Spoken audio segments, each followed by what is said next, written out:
Next, I call our beloved principal Maulana Maulavi Afzal Ulama and Tariq Ahmad Alim Bilal Ustad to honor our chief dignity with a shield.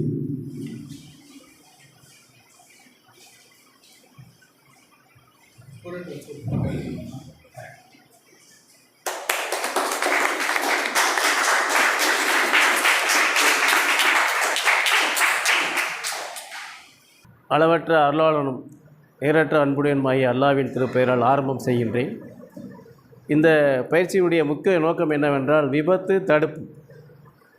என்றைக்கு மனுஷன் சக்கரத்தை கண்டுபிடிச்சானோ அன்னைக்கு ஆரம்பித்தது மோதல் விபத்து இல்லையா? உண்மையா இல்லையா? இந்த வாகனங்கள் கண்டுபிடிக்கிறதுக்கு முன்னாடி எதில் போயிட்டு இருந்தாங்க மக்கள் தெரியுமா?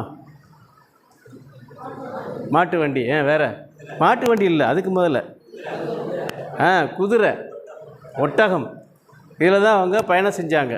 அதுக்கப்புறம் தான் சக்கரத்தை கண்டுபிடிச்சதுக்கப்புறம் தான் அந்த தம்பி சொன்ன மாதிரி மாட்டு வண்டி, அதுக்கப்புறம் காரு, பைக்கு எல்லாம் வந்ததில் அதுக்கப்புறம் தான் வந்து இந்த இரு சக்கர வாகனங்கள், 4 சக்கர வாகனங்கள்லாம் கண்டுபிடிச்சி எவ்வளோ நாள் இருக்கும்னு நினைக்கிறீங்க? நீங்கள் எத்தனை வருஷம் இருக்கும்னு நினைக்கிறீங்க? இன்னும் 100 வருடங்கள் தான் ஆகிறது.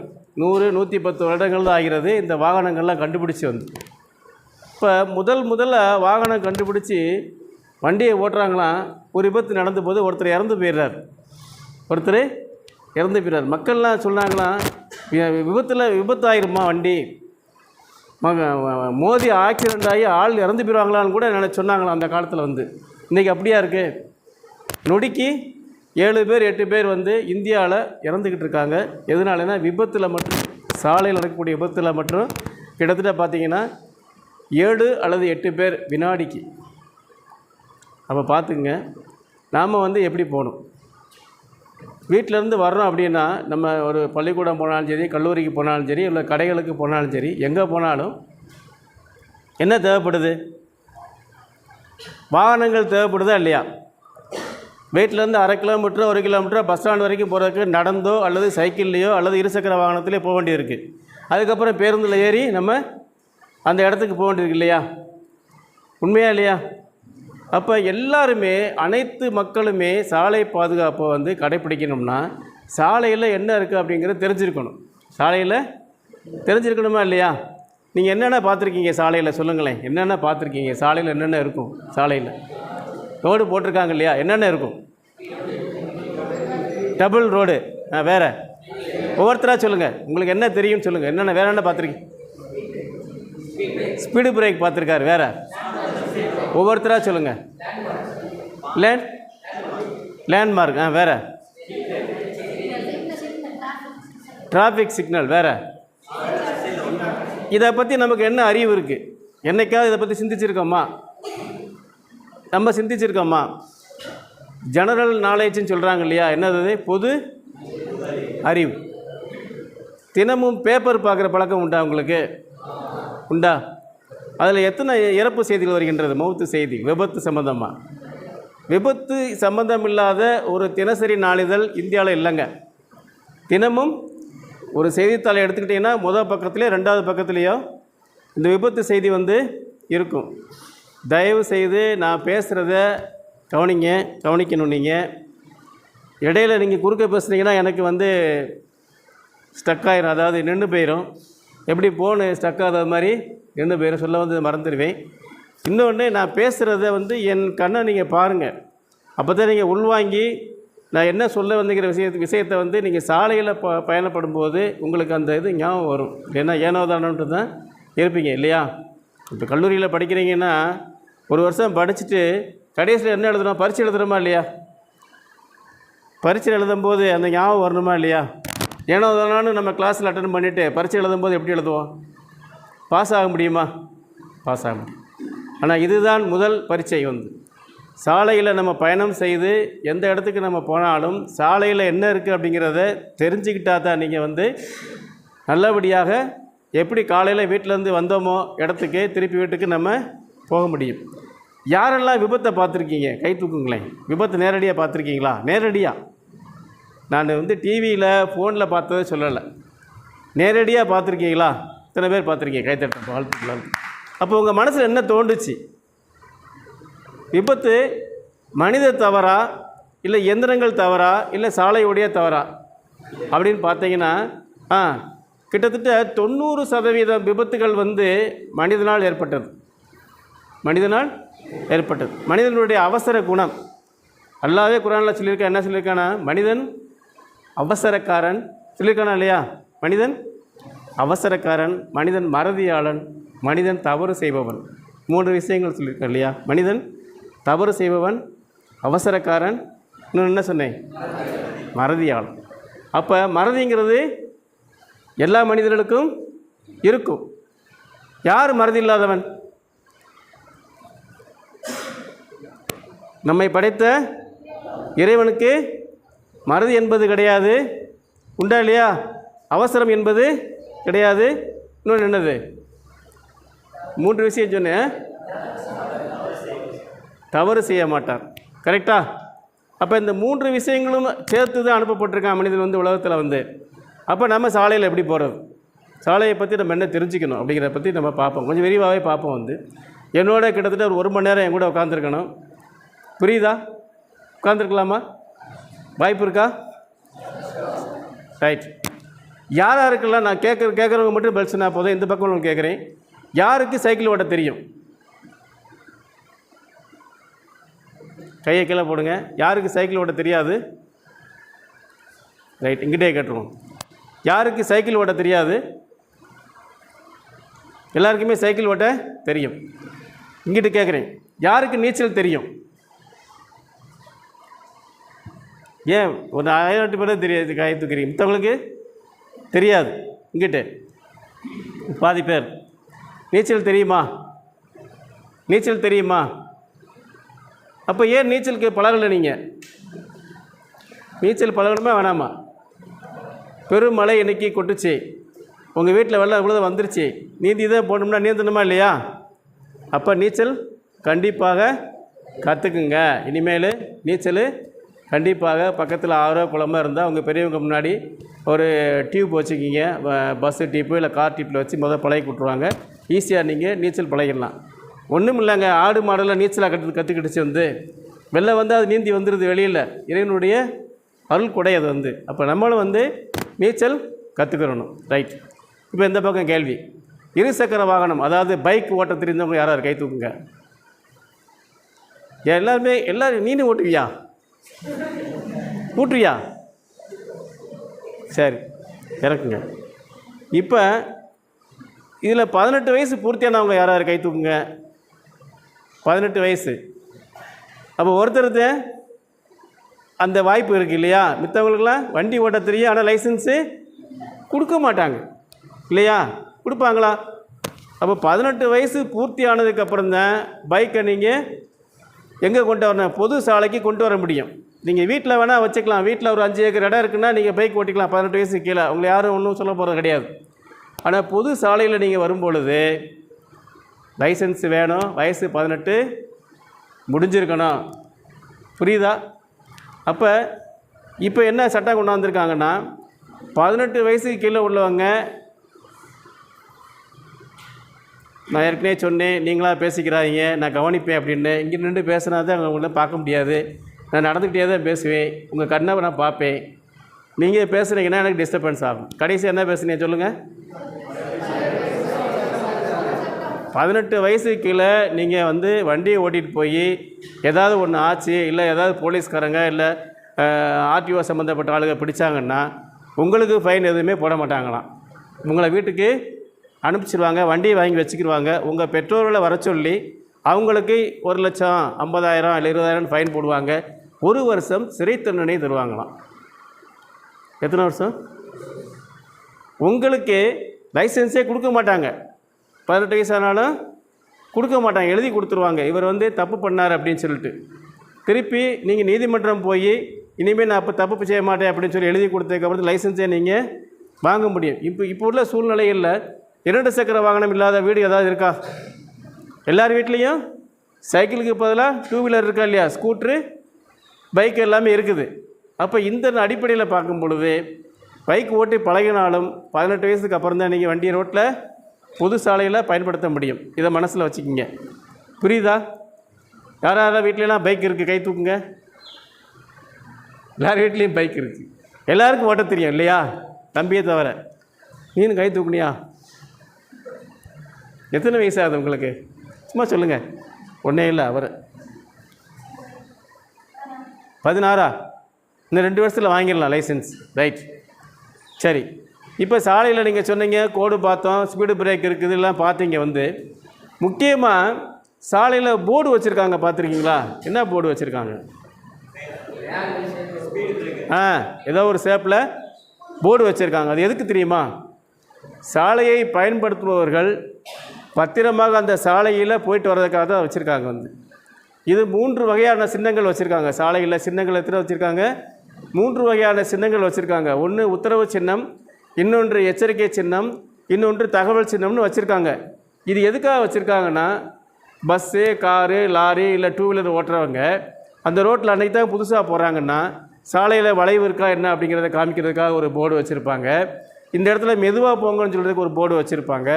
இங்கே ஆஸ்பத்திரி இருக்குது, இல்லை ஹோட்டல் இருக்குது அப்படின்னு சொல்லிட்டு சில போர்டு வச்சுருப்பாங்க. இதை பற்றிலாம் நீங்கள் தெரிஞ்சுருக்கணும். அதுக்கு நான் உங்களுக்கு நோட்டீஸ் கொண்டாந்துருக்கேன், உங்களுக்கு தருவேன். எல்லாருக்கும் ஒரு நோட்டீஸு. இது மாதிரி சின்னங்கள் இருக்கா சாலையில்? பார்த்துருக்கீங்களா? இதுக்கு கீழே ஒன்றும் எழுதியிருக்க மாட்டாங்க. இதுக்கு கீழே ஒன்று இதில் எழுதியிருக்காங்க, ஆனால் அங்கே போர்டில் எழுதியிருப்பாங்களா? எழுதியிருக்க மாட்டாங்க இல்லையா? ஒன்று உத்தரவு சின்னம்னு சொல்லிட்டு இந்த சின்னம் ரவுண்டாக இருக்கும். எப்படி இருக்கும்? வட்ட வடிவத்தில் இருக்கும். இது பூராமே உத்தரவு சின்னம். அப்படின்னா இதை பார்த்தாச்சுன்னா இதில் என்ன சொல்லியிருக்கோ அதை அப்படியே கடைப்பிடிக்கணும். வண்டியை ஓட்டுறவங்க இதை அப்படியே கடைப்பிடிக்கணும். உதாரணத்துக்கு பார்த்தீங்கன்னா போகத்தடைன்னு போட்டிருக்கு. இந்த 3வது சின்னம் என்ன போட்டிருக்கு? போகத்தடை ரவுண்டு போட்டு ஒரு சிவப்பு கலரில் ஒரு கிராஸ் பண்ணி அதுக்கப்புறம் என்ன போட்டிருக்காங்க? கருப்பு, நோ என்ட்ரி, போகத்தடை. அப்போ இந்த சின்னங்கள் எல்லாமே இதை நான் உங்களுக்கு தர்றேன். நீங்கள் உட்காந்து படித்து பாருங்கள், சாலையில் அது இருக்கும். இதை நீங்கள் மீறி சென்றீங்கனால் இந்த உத்தரவு சின்னத்தை நோ என்ட்ரின்னு போட்டிருந்து உள்ளே போயிட்டீங்க, வண்டியை கொண்டு உள்ளே போயிட்டீங்க, சக்கரத்து 2 வீலரை கொண்டு போயிட்டீங்க. என்ன செய்வார் போலீஸ்கார் பார்த்தாருன்னா? வண்டியை நிறுத்தி சாவியை பிடிக்கிறவார். என்ன சொல்லுவார்? ஃபைன் கட்ட சொல்லுவார், லைசன்ஸ் வச்சுருந்தாலும். அப்போ இந்த மாதிரி சின்னங்கள் எதுக்கு கொடுத்துருக்காங்க? சாலையில் போகிறவங்க பத்திரமா போயிட்டு பத்திரமா வர்றதுக்காக தான் இந்த சாலை சின்னங்கள் அறிமுகப்படுத்தியிருக்காங்க. புரியுதா? இந்த உத்தரவு சின்னங்களே 2 வகையாக இருக்குது. ஒன்று சிவப்பு கலரில் இருக்கும், இன்னொன்று ப்ளூ கலரில் இருக்கும். இன்னொன்று என்ன இருக்கும்? ப்ளூ கலரில் இருக்கும். இந்த ப்ளூ கலர் சின்னங்கள்லாம் பெரும்பாலும் பெரிய மாநகரங்களில் இருக்கும். பெரிய மாநகரங்களில் இருக்கும், இல்லை 4 வழிச்சாலை இருக்குது அப்படின்னா அந்த மாதிரி இடங்களில் இருக்கும். இது என்னென்னா இதில் போட்டிருக்கிறத அப்படியே கடைபிடிக்கணும். இதில் போட்டிருக்கிறத அப்படியே கடைபிடிக்கணும். உதாரணத்துக்கு பார்த்தீங்கன்னா இந்த சின்னம் நேராக போகலாம், இடது பக்கம் போகலான்னு இருக்குது. இந்த சின்னம் நேராக போகலாம், இடது பக்கம் போகலான்னு இருக்குது. ஆனால் வலது பக்கம் ரோடு இருக்கும். வலது பக்கம் அது நோ என்ட்ரியாக இருக்கும். அது நோ என்ட்ரியாக இருக்கும். அப்போ இது மாதிரி சின்னங்களை நீங்கள் பார்த்து மதித்து நடக்கணும். இதை பற்றி பார்க்குறா இருந்தால் உத்தரவு சின்னத்தை பார்த்தீங்கன்னா இதை நீங்கள் மீறி சென்றால் சிறை தண்டனையும் உண்டு, அபராதமும் உண்டு. என்ன உண்டு? அபராதம் உண்டு. அடுத்து எச்சரிக்கை சின்னம்னு சொல்லுவாங்க. இது முக்கோண வடிவத்தில் இருக்கும். எந்த வடிவத்தில் இருக்குது? முக்கோண வடிவத்தில் இருக்கும். இது ஒரு ஓட்டுநருக்கு, சாலையில் செல்லக்கூடிய ஒரு ஓட்டுநருக்கு என்ன சொல்லுது அப்படின்னா எச்சரிக்கை பண்ணுது. என்ன எச்சரிக்கை பண்ணுது? கொஞ்சம் தூரத்தில் 500 மீட்டரில் இல்லை 1000 மீட்டரில் உங்களுக்கு ஒரு வளைவு வரப்போகுது, சாலையில் கவனமாக போங்க, வேகத்தை குறைச்சிருங்க, வேகத்தை குறைச்சிக்கிங்க அப்படின்னு சொல்லுது வளைவு இருந்தால். அதே மாதிரி நிறையா விஷயங்கள் இதில் போட்டிருக்காங்க. எஸ் பெட்டு மாதிரி வண்டி திரும்பி போக போகுது, சின்னதாக பாலம் வரப்போகுது, ரயில்வே கேட்டு வரப்போகுது. இந்த மாதிரி விஷயங்கள்லாம் என்ன செய்வாங்க? உத்தரவு தகவல் இது எச்சரிக்கை சின்னத்தில் போட்டிருப்பாங்க. அதுக்கப்புறம் தகவல் சின்னங்கள்னு ஒரு சின்னங்கள் இருக்குது. இது என்ன சொல்லுது? இந்த சின்ன தகவல் சின்னம் என்ன சொல்லுதுன்னா அவங்க ஆள் வருவாங்க போவாங்க, நீங்கள் திரும்பி பார்க்கக்கூடாது. என்ன சொன்னேன்? என்னைத்தான் பார்க்கணும், என்னைத்தான். புரியுதா? சரி. இந்த தகவல் சின்னம் என்ன சொல்லுதுன்னா இப்போ சாலையில் ஒரு 300 கிலோமீட்டர் போகிறீங்க, இங்கேருந்து கோயம்புத்தூர் போகிறீங்க, 300 கிலோமீட்ரு, அசதியாக இருக்குது, ஒரு ஹோட்டல் வேணும் சாப்பிடணும் அப்படின்னா அங்கே சாப்பாடு கடை இருக்குது அப்படின்னு சொல்லிட்டு படம் போட்டிருப்பாங்க. என்ன போட்டிருக்காங்க? உணவு விடுதி. 2 ஸ்பூன் போட்டிருக்காங்களா? உணவு விடுதி. இந்த போட்டிருக்காங்க உணவு விடுதி. இந்த மாதிரி ஹோட்டல் இருந்தால் ஹோட்டல், ஆஸ்பத்திரி இருந்தால் ஆஸ்பத்திரி படம் போட்டிருப்பாங்க. ரெஸ்ட் எடுக்கிற ரூமாக இருந்தால் ரெஸ்ட் எடுக்கிற ரூம் போட்டிருப்பாங்க. பெட்ரோல் பங்கு இருந்தால் அதையும் போட்டிருப்பாங்க. இது பூரா என்ன சொல்லுது? தகவல் நமக்கு தெரிவிக்குது. தகவல் நமக்கு தெரியுது. முக்கியமானது என்னன்னா, புதுசாக போகிற ரோட்டில் நீங்கள் புதுசாக அன்றைக்கி தான் போகிறீங்க, ஒரு கார் வாங்கிட்டீங்க, நீங்கள் போகிறீங்க, ஏதோ ஒரு ஊருக்கு போகிறீங்க. அப்போ ஒரு ஊருக்கு போகிறீங்கன்னா, இந்த ஊருக்கு போகிறதா இருந்தால் என்ன செய்ய? இப்போ மேப் இருக்கா இல்லையா? இது இன்றைக்கி மேப் இருக்குது. அங்கே நெட்டு வேலை செய்யலை. நீங்கள் போகும்பொழுது நெட்டு வேலை செய்யலை. அப்போ ஒரு 4 ஜங்ஷன் இருக்குது, வந்துருச்சு. 4 பகுதி இருக்குது. நீங்கள் ஒரு ஊருக்கு போகணும். ஆனால் நீங்கள் அந்த எந்த போர்டை பார்க்கல. நீங்கள் இந்த மாதிரி போர்டுகளை போட்டிருக்காங்க, எந்தெந்த ஊருக்கு போகுதுன்னு சொல்லிட்டு போர்டு போட்டிருக்காங்க. நீங்கள் கவனிக்கல. நீங்கள் இந்த மாதிரி பாருங்கள், நேராக இடது பக்கம் வலது பக்கம் ஊர் பேரெல்லாம் போட்டிருப்பாங்க. ஒரு 300 மீட்டருக்கு முன்னாடியே போட்டிருப்பாங்க. அந்த ஜங்ஷன் ஒர்க்கு முன்னாடியே போட்டிருப்பாங்க.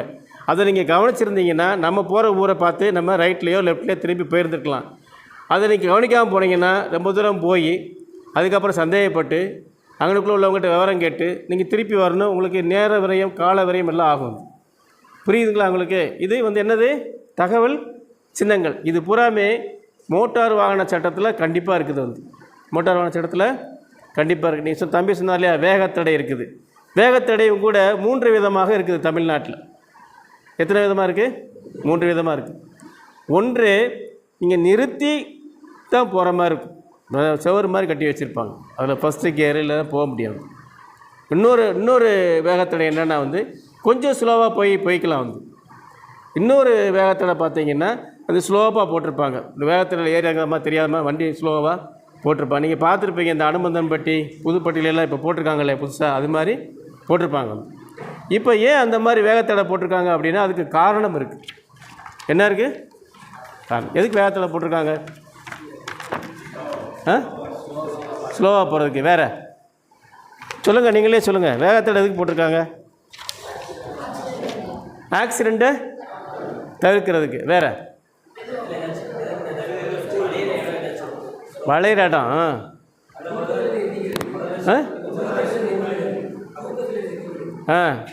ஸ்கூலு, இந்த மாதிரி இடங்களில் வேகத்தடை போட்டிருக்காங்க. அதே மாதிரி ஒரு வேகத்தடை போடுறாங்கன்னா அதுக்கு முக்கிய காரணம் என்னென்னா, அந்த இடத்துல ஒரு ஃபேட்டல் ஆக்சிடெண்ட் ஆகிருக்கு. அந்த இடத்துல ஒரு ஃபேட்டல் ஆக்சிடெண்ட் ஆகிருக்கு. ஃபேட்டல்னால் உயிரிழப்பு ஆகிருக்கு. அந்த மாதிரி இடங்களில் இவங்க என்ன சொன்னாலும் கேட்க மாட்டாங்க அப்படின்னு சொல்லிட்டு ஒரு ஸ்பீடு பிரேக்கை போட்டு விட்ருவாங்க. ஆனால் இப்போ பார்த்தீங்கன்னா இதுலேயும் விதிவிலக்கு இருக்குது. எப்படி விதிவிலக்கு இருக்குன்னா, சாலை மொத்தம் எத்தனை சாலை இருக்குது பார்த்து தெரியுமா உங்களுக்கு? அதை பற்றி எதாவது தெரியுமா? யாராவது ஒருத்தர் சொல்லுங்களேன். சாலை எத்தனை வகைப்படும்? யாருக்கு எதுவுமே தெரியாது. இப்போ நம்ம சாலை இருக்குது இல்லையா, எங்கேருந்து? கும்பளியிலேருந்து ராமேஸ்வரம் வரைக்கும் போகுது, தனுஷ்கோடி வரைக்கும் போகுது. ஒரு ரோடு போதா? இந்த ரோடு 4 வழி சாலைன்னு சொல்கிறாங்க. ஆனால் 4 வழி சாலை போடலை. இது பூராமே தேசிய நெடுஞ்சாலை. என்ன நெடுஞ்சாலை? தேசிய நெடுஞ்சாலை. தேசிய நெடுஞ்சாலை இந்த கலர் கொடுத்துருப்பாங்க, மஞ்சளில் பெயிண்ட் பண்ணியிருப்பாங்க, NHன்னு போட்டிருப்பாங்க, நேஷனல் ஹைவேன்னு போட்டிருப்பாங்க. இது தேசிய நெடுஞ்சாலை. இதனுடைய பராமரிப்பு எல்லாமே மத்திய அரசாங்கம் பண்ணும். யார் பண்ணுவாங்க? மத்திய அரசாங்கம் பண்ணுவாங்க. இது எதுக்காக இந்த தேசிய நெடுஞ்சாலை வச்சுருக்காங்க அப்படின்னா, வெளிநாட்டு தூதுவர்கள், வெளிநாட்டிலிருந்து வரக்கூடிய அதிகாரிகள், அமைச்சர்கள், இந்த மாதிரி பெரிய ஆட்கள்லாம் இலகுவாக போகணுங்கிறக்காக அந்த ரோடை போட்டாங்க. இது போக இன்னொரு முக்கிய காரணம் என்னென்னா, முக்கியமான காரணம் என்னென்னா, நம்ம நாட்டை காப்பாற்றுறதுக்காக இராணுவ வீரர்கள், குறிப்பாக கன்னியாகுமரியிலேருந்து காஷ்மீர் போனோம் அப்படின்னா இராணுவ டேங்குகளாக இருக்குது பார்த்தீங்களா? இராணுவ டேங்குகள் இன்றைக்கி ஃப்ளைட்டில் போகிறாங்க, கப்பலில் போகிறாங்க. ஆனால் தரை வழியாகவும் போகிறதுக்கு தரைப்படை இருக்குதா இல்லையா? அவங்க போகிறதுக்காக தான் இந்த ரோடே. ஃபஸ்ட்டு யார் போகிறதுக்கு? டேங்கரு இராணுவ தளவாடங்கள்லாம் ஏற்றிட்டு போகிறாங்க. உதாரணத்துக்கு இப்போ ராக்கெட் விடுறாங்க, அங்கே ஏதோ ஒரு இடத்துல உற்பத்தி பண்ணுறாங்க, அந்த ராக்கெட் உற்பத்தி பண்ணுறாங்க, அதை தரை வழியாக கொண்டுட்டு போகணும். அங்கே கடல் கிடையாது. தரை வழியாக கொண்டு போனோம்னா அதுக்கு பாதுகாப்பு போட்டு 30-40 சக்கரம் போட்டு வண்டியெல்லாம் பார்த்துருக்கீங்களா? அதெல்லாம் எதில் போகுது? தேசிய நெடுஞ்சாலையில் தான் போகும். புரியுதுங்களா? இதுக்காக அந்த ரோடை பராமரிப்பாங்க. தேசிய நெடுஞ்சாலைகளை பொறுத்த மட்டிலும் ஸ்பீடு பிரேக் என்பது இருக்காது. என்ன இருக்காது? ஸ்பீடு பிரேக் என்பது இருக்காது, இருக்கக்கூடாது. அதில் சட்டம் சொல்லுது. ஆனால் நம்ம ஊரில் என்ன போட்டிருக்காங்க, புதுப்பட்டியில் ஸ்பீடு பிரேக்கு போட்டிருக்காங்க. ஏன் போட்டிருக்காங்க? அது ஊருக்குள்ளே போகுது வண்டி, அதனால் போட்டிருக்காங்க. இன்னும் கொஞ்சம் காலத்தில் 4 வழி சாலையாக மாறும் பொழுது அந்த ஸ்பீடு பிரேக்கில் அவங்க எடுத்துருவாங்க. இந்த ஸ்பீடு பிரேக்கு பதிலாக என்ன செய்வாங்கன்னா பேரிகாட்டு ஒரு அமைப்பை போடுவாங்க. 2 தகடு போட்டிருப்பாங்க, பார்த்துருக்கீங்களா? நிறுத்தி போயிட்டு வெளியே வர மாதிரி இருக்கும். அது போடுறது தான் அனுமதி இருக்கே தவிர ஸ்பீடு பிரேக் போடுறதுக்கு அனுமதி எங்கேயுமே தேசிய நெடுஞ்சாலையில் இருக்கக்கூடாதுங்க. இது சட்டம். அடுத்து மாநில நெடுஞ்சாலை. ஒவ்வொரு மாநிலத்திலையும் மாநிலத்துக்குள்ளே பெரிய நகரங்கள் இணைக்கிறதுக்காக மாநிலம் ஒவ்வொரு மாநிலமும் அந்த சாலையை பராமரிக்கும். என்ன சாலை? தமிழ்நாடு அரசு மாநில சாலைன்னு ஒன்று வச்சுருக்காங்க. அது தமிழ்நாடு அரசு தான் பராமரிக்கும். அது இந்த நேஷனல் ஹைவே மாதிரி பெருசாக இருக்காது, கொஞ்சம் கம்மியாக இருக்கும். கொஞ்சம் கம்மியாக இருக்கும். இப்போ பார்த்தீங்கன்னா தேசிய நெடுஞ்சாலைகளில் ஒரு குறுக்க ஒரு ரோடு போட்டிருக்காங்கன்னா இந்த சைட்லேயே ஒரு கோடு போட்டிருக்காங்களா வெள்ளையா, பார்த்துருக்கீங்களா? போட்டதுக்கப்புறம் ஒரு 1 மீட்டர் தூரத்துக்கு ஒரு ரோடு இருக்கும். என்ன தம்பி தூங்குறீங்க? தம்பி தூங்கினார், முகத்தை கழிட்டு வாங்க, போய் கழிட்டு வாங்க போங்க.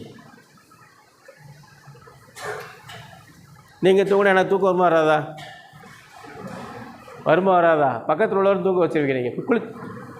நல்லா முகத்தை கழிட்டு வாங்க, ப்ரெஸ் பண்ணிட்டு வாங்க. என்ன பேசணும் இப்போ? விட்டுட்ட பார்த்தீங்களா? 1 மீட்டருக்கு ஒரு ரோடு இருக்கும். அந்த ரோட்டில் தான் 2 வீலர், இருசக்கர வாகனங்கள், சைக்கிளு, நடந்து போகிறவங்க, ஸ்கூட்டரில் ஓட்டுறவங்கலாம் அதில் தான் போகணுன்னு சட்டம் இருக்குது. அதில் யாராவது போகிறாங்களா? இப்போ சாலை விதிகள் தெரியலை, சாலையை மதிக்கிறது கிடையாது, தெரிஞ்சிருந்தாலும் மதிக்கிறது கிடையாது. ஓவர் ஸ்பீடில் போய் ஆக்சிடெண்ட் ஆகி இறந்து போயிடுறாங்க. அப்போ இதெல்லாம் நீங்கள் தெரிஞ்சிருக்கணும். நீங்கள் என்ன தெரிஞ்சுக்கிட்டீங்களோ அதை உங்கள் நண்பர்கள், உங்கள் வீட்டில் உள்ள உங்கள் பெரியவங்ககிட்ட, மாமா, மச்சான், அண்ணன், தம்பி, அப்பா, அம்மா, இவங்ககிட்டலாம் சொல்லணும். இது சாலையில் இதுக்காக தான் போட்டிருக்காங்க விஷயத்தை நீங்கள் சொல்லணும். உங்களுக்கு மட்டும் பயிற்சி கொடுக்க வரல. நான் உங்கள் மூலமாக 10 பேருக்கு இது தெரியணும், போகணும். 50 பேர் இருக்கீங்கன்னா 50 × 10 எவ்வளோ ஆச்சு? 500 பேருக்கு தெரிஞ்சிடும் இந்த விஷயம். சரியா? இப்போ என்ன கடைசியாக பார்த்தோம்? தேசிய நெடுஞ்சாலை பார்த்தோம், மாநில நெடுஞ்சாலை பார்த்தோம். இன்னொரு சாலை இருக்கிறது, மாவட்ட சாலைகள்னு சொல்கிறாங்க. மாவட்ட சாலைகள்னு சொல்கிறாங்க. அந்த மாவட்ட சாலைகள் என்னென்னா பெரிய பெரிய நகரங்களை மட்டும் இணைக்கும். அதாவது இப்போ தேனி மாவட்டத்தில் எது தேனி தானே மாவட்ட தலைநகராக இருக்குது. அப்போ விருதுநகர்னா விருதுநகருக்கு ஒரு தலைநகர் இருக்கும் இல்லையா? விருதுநகர். மதுரைக்கு மதுரை. இந்த மாதிரி மதுரை டு விருதுநகர் அல்லது மதுரை டு தேனி, இந்த மாதிரி இடங்கள்லாம் சில சாலைகளை மாவட்ட சாலைகள் பராமரிக்கும்.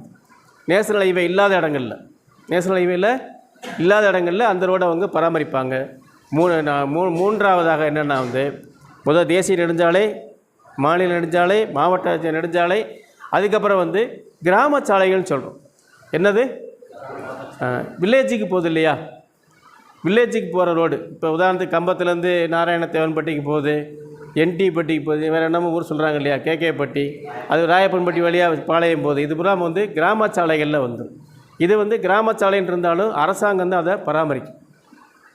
சில இடங்களில் கிராம சாலைக்கு அடுத்தாப்பில் சின்ன சின்ன ஊர்கள் இருக்குது பார்த்தீங்களா, பஞ்சாயத்தையே பராமரிக்கும். பஞ்சாயத்து ரோடுன்னே சொல்லுவாங்க. அதை ஒவ்வொரு சின்ன பஞ்சாயத்தில் தான் அங்கே உள்ள அந்த தெருக்கள், அந்த அங்கேருந்து போகக்கூடிய அந்த மெயின் ரோடை டச் பண்ணுறதுக்கு எல்லாமே பஞ்சாயத்துக்காரங்க அந்த பேரூராட்சி அவங்க பராமரிப்பாங்க அந்த ரோடை. இதெல்லாம் நம்ம தெரிஞ்சுக்கணும். சரிங்களா? இப்போ சாலையில் நடந்து போகிறோம், நடந்து தானே போகிறோம். நடக்காமல் பஸ்ஸில் ஏற முடியுமா? நடக்கிறோமா இல்லையா? எப்படி நடந்து போகிறது? இப்போ இதே சாலைனா, இது ஒரு சாலை போகுது, வண்டி அங்கிட்டிருந்து வண்டி வந்துக்கிட்டு இருக்கு. நான் நடந்து போகணும் இந்த சாலையில், இங்கேருந்து அங்கே போகணும். நான் எப்படி போகணும்?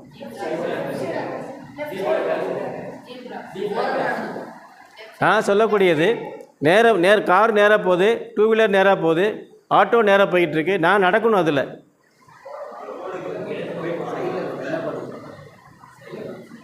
இடது பக்கம் நடக்கணுமா, வலது பக்கம் நடக்கணுமா? இடது பக்கம் நடக்கணுமா, வலது பக்கம் நடக்கணுமா? சரி, இன்றைக்கி தெரிஞ்சுக்கிங்க. இந்த போக்குவரத்து சாலை என்பது போகிறது வர்றது. ஒரு சாலை இருக்கும், நடுவில் கோடு விட்டு விட்டு போட்டிருப்பாங்க. ஒன்றில் போய்கிட்டு இருக்கும், ஒன்றில் வண்டி வந்துக்கிட்டு இருக்கும். புரியுதா? இப்போ இதில் எல்லா மோட்டார் வாகனங்களும் இடது பக்கமாக தான் போகணும். சட்டம் எல்லா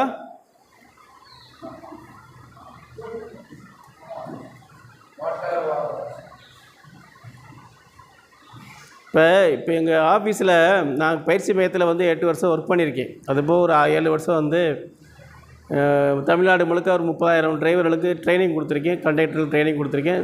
ஸ்கூல் ஸ்டூடெண்ட்டை பொறுத்த மட்டும் சொல்ல வேண்டியதில் நிறையா கொடுத்துருக்கேன். வந்து முதலே நான் சொல்லிடுவேன், என்ன சொல்லிடுவேன், என்னை நீங்கள் பார்க்கணும், நீங்கள் பக்கத்தில் உள்ளவங்கள்ட்ட பேசக்கூடாது சொல்லியிருக்கணும் இல்லையா? இப்போ இங்கேருந்து பேசுகிறேன்னு வச்சிங்களேன், எதுக்கு இது வச்சுருக்காங்க? இது வந்து சொற்பொழிவு ஆட்டுறவங்க பேசலாம். வந்து எது என்ன பேசலாம்?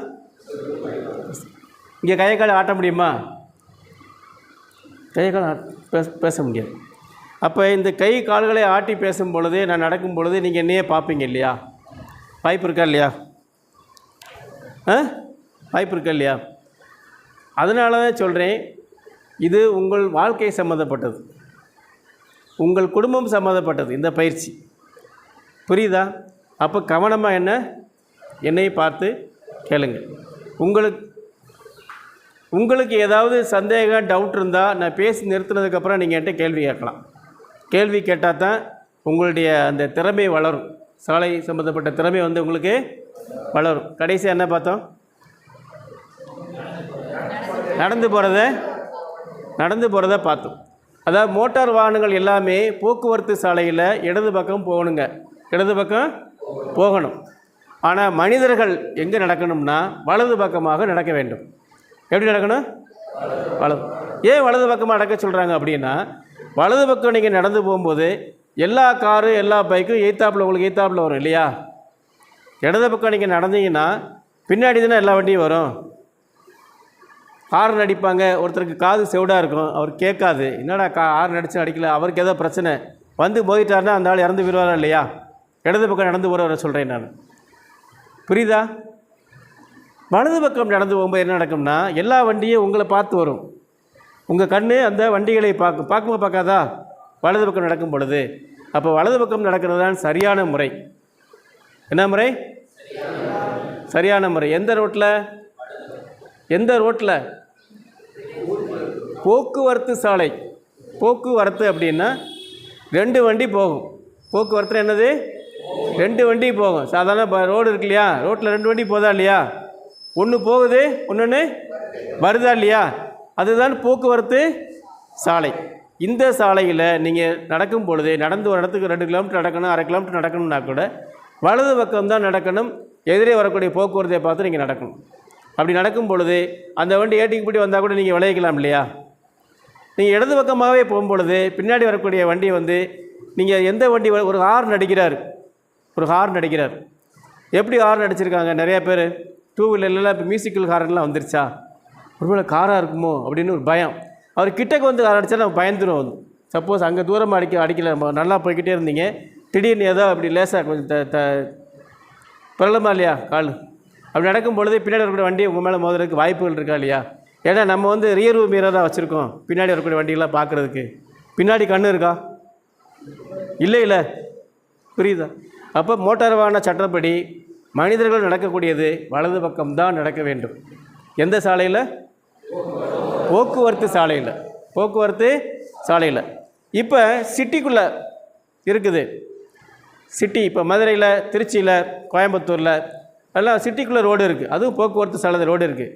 ஆனால் 2 பக்கமும் பிளாட்ஃபார்ம் இருக்கும். பார்த்துருக்கீங்களா? 2 பக்கமும் 1 மீட்டர் அல்ல 2 மீட்டர் அகலத்துக்கு பிளாட்ஃபார்ம் கொடுத்துருப்பாங்க. அதில் நீங்கள் இடது பக்கமும் நடக்கலாம், வலது பக்கமும் நடக்கலாம். பிளாட்ஃபார்ம் இருந்தால் இடது பக்கமும் நடக்கலாம், வலது பக்கம் நடக்கலாம், போகலாம் வரலாம். இந்த ரோட்டில் போகலாம், பிளாட்ஃபாரத்தில் போகலாம் வரலாம். இதுதான் சட்டம். புரிஞ்சுக்கிட்டீங்களா? பிடிச்சிருக்கா சொன்னது? இது மாதிரி செய்யலாமா? சரி சார். இப்போ இல்லை யாரெல்லாம் வெளியூர்லேருந்து வரீங்க? 2-4 பேர் கை தூக்குங்களேன். வெளியூர்லேருந்து யாராவது வர? நீங்கள் எந்த ஊர்லேருந்து வரீங்க தம்பி? பொள்ளாச்சி, பெரியகுளம். சரி. இப்போ நம்ம வீட்டிலேருந்து வர்றோம். உங்கள் வீட்டிலேருந்து பஸ் ஸ்டாண்டுக்கு எவ்வளோ தூரம்? யாராவது ஒருத்தர் சொல்லுங்கள். நடந்து வந்துடலாம். இல்லை யாராவது 2 வீலர் வேணால் விட்டுருவாங்க. கொஞ்சம் அதிகமான உள்ளவங்க கை தூக்குங்க. எத்தனை கிலோமீட்ரு? யார் கொண்டாந்து விடுவா?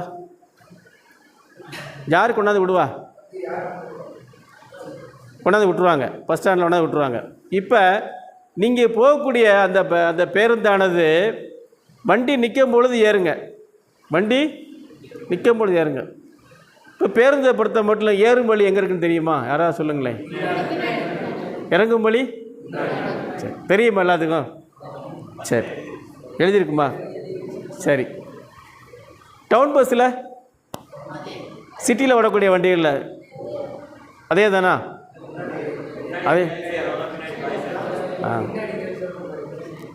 சென்னை போன்ற பெரிய நகரங்களுக்குலாம் போனீங்கன்னா அங்கே வந்து பின்னாடியும் படி இருக்கும், முன்னாடியும் படி இருக்கும், அகலம் கூடுதலாக இருக்கும்.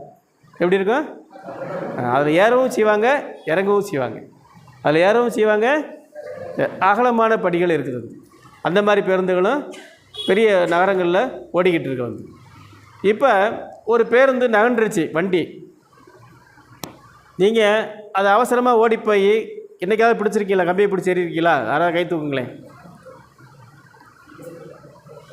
ஐயோ இந்த வண்டியை விட்டால் அடுத்து 10 நிமிஷம் கழிச்சு தான் வண்டி வரும், நம்ம போக முடியாது அப்படின்னு சொல்லி ஓடி ஏறியிருக்கோமா?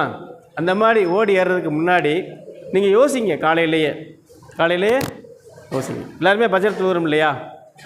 எல்லாருமே பஜர் தொழுகிறீங்களா இல்லையா? வீட்டுக்கு போனால் தொழுகிறீங்களா இல்லையா? யாரெல்லாம் தகஜ தொழுகிறீங்க? கை தூக்குங்க. மாட்டிக்கிட்டீங்களா? யாரெல்லாம் தகஜ தொழுகிறீங்க? 1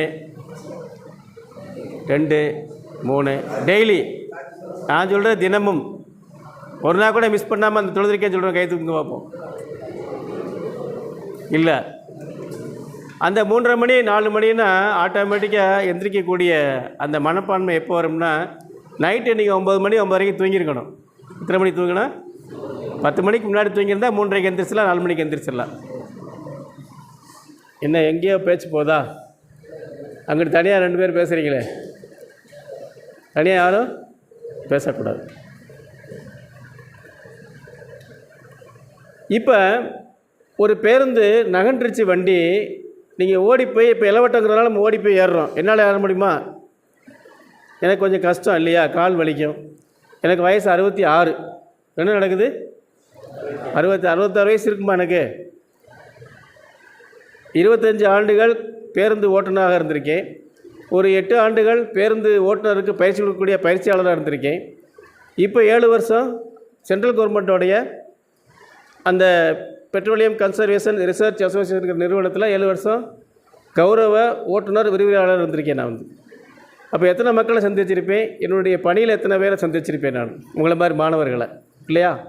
என்னுடைய பேருந்தில் பயணித்தவங்க வந்து ஐஏஎஸ் ஆஃபீஸராக ஆகிருக்கலாம், ஐபிஎஸ் ஆஃபீஸராக ஆகிருக்கலாம் இல்லையா? உண்மையா இல்லையா? அப்போ கரெக்ட் டயத்துக்கு நம்ம ஒரு வேலைக்கு போகிறோம்னா முன்கூட்டியே எந்திரிச்சு அந்த வேலைகளை தெளிவாக செய்ய ஆரம்பிச்சிடும். ஏதோ மாதத்தில் ஒரு நாள் தவற விட்டால் பரவாயில்ல, தினமும் வழக்கமாக வச்சுருந்த என்ன ஆகும்? என்றைக்கெல்லாம் அவனுக்கு நமக்கு அது சங்கடத்தில் ஒன்றைய முட்டணும். இப்போ நீங்கள் ஓடி ஏறும் பொழுது, பேருந்து நகன்றுச்சு ஓடி ஏறும் பொழுது, நம்மளால் ஓடி ஏற முடியும்னு நினச்சி நீங்கள் ஓடினீங்கன்னா, ஓடும் பொழுது உங்கள் கைகள் வேர்க்கும். என்ன செய்யும்? இப்போ எங்கே வேர்த்துரு கை வேர்க்கும்.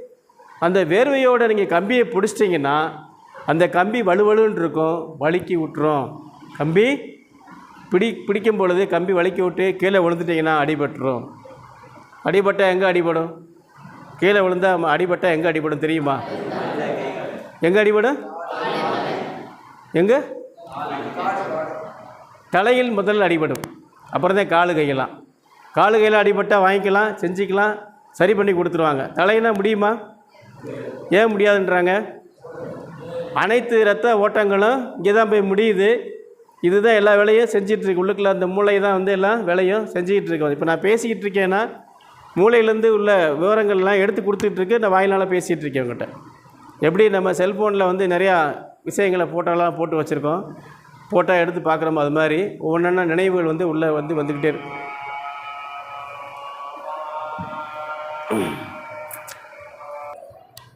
கீழே விழுந்தா தலை அடிப்படும்.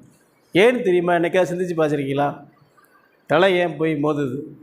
இருசக்கர வாகனத்தில் போனாலும் சரி, இல்லை பஸ்ஸில் ஏறி கீழே விழுந்தாலும் சரி, இல்லை நடந்து போகும்போது கூட தலை தான் வந்து அடிபடுது.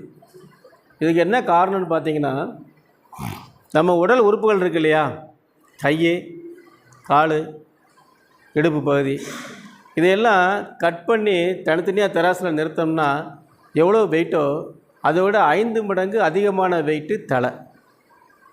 இது 1 கிலோன்னு வச்சுக்கிங்களேன், இங்கேருந்து இது வரைக்கும் 1 கிலோ. அப்போ இது 5 கிலோ இருக்கும், இல்லை 4.5 கிலோ இருக்கும். எது? இந்த தலை மட்டும். அதனால் எந்த ஒரு பொருளும் கீழே விழுகும் பொழுது பூமி நோக்கி கீழே போகிறது வந்து அதிகமான வெயிட் உள்ளது தான் போய் மோதும். நீங்கள் என்ன தான் கையை ஊடினாலும் தலை போய் அடிபட்டுரும். இப்படி அடிபடும் பொழுது தலையிலேருந்து ரத்தம் வந்துருச்சுன்னா மூளையை வந்து அது பாதிக்கும், உயிருக்கு ஆபத்து. இது வந்து அதிகமான வெயிட்டுங்கிறதுனால தான் நம்ம நிலைய தடுமாறி இருசக்கர வாகனங்களை போகும்போதும் நடந்து போகும்போதும் ஓடும் பொழுது விழுந்துட்டோம்னா முதலில் போய் மோதுவது தலை. இதை மனசில் வச்சுருங்க. அதனால் வந்து நம்ம எதையுமே அவசரப்படாமல் நுணுக்கமாக செய்யணும். நம்ம வீட்டுக்கு நம்ம எப்படி காலையில் வீட்டுக்கு வந்தோமோ அதே மாதிரி வீட்டுக்கு பத்திரமா திரும்பி போகணும் இல்லையா? அப்போ இந்த தலையுடைய விஷயம் வந்து அவ்வளோ விஷயங்கள் இருக்குது தலையில் வந்து. சரியா? புரியுதா சொல்கிறது? இப்போ சாலையில் இப்போ நம்ம சாலை சின்னங்கள் பார்த்தோம் இல்லையா? சாலையிலலாம் கோடு போட்டிருக்காங்க, பார்த்துருக்கீங்களா? நிறையா கோடுகள் இருக்குது, பார்த்துருக்கீங்களா? இது சாக் பீஸ் போட்டிருந்தா வரைஞ்சி காமிப்பேன். இல்லை போர்டு ஏதாவது இருக்கா? கரும்பலகை எதுவும் இருக்கா? சும்மா கொஞ்சம் சின்னதாக ஒன்று எடுத்துகிட்டு வாங்க. இப்போ அந்த கோடுகளை பற்றியும் நீங்கள் தெரிஞ்சு வச்சுருக்கணும். சாலையில் வந்து நிறையா சாலை எந்த கலரில் இருக்குது? கருப்பு கலரில் தார் ஊற்றி போட்டிருக்காங்க. அப்போ அதில் என்ன கலரில் பெயிண்ட் அடிச்சிருக்காங்க? இன்னொரு கலரு எல்லோ. ஒயிட்டு எல்லோ வந்து மக்களுக்கு பிரைட்டாக தெரியுறதுனால ஒயிட்டு எல்லோவும் அடிச்சிருக்காங்க. வந்து இந்த எல்லோ கலர் எதுக்கு அடிச்சிருக்காங்க?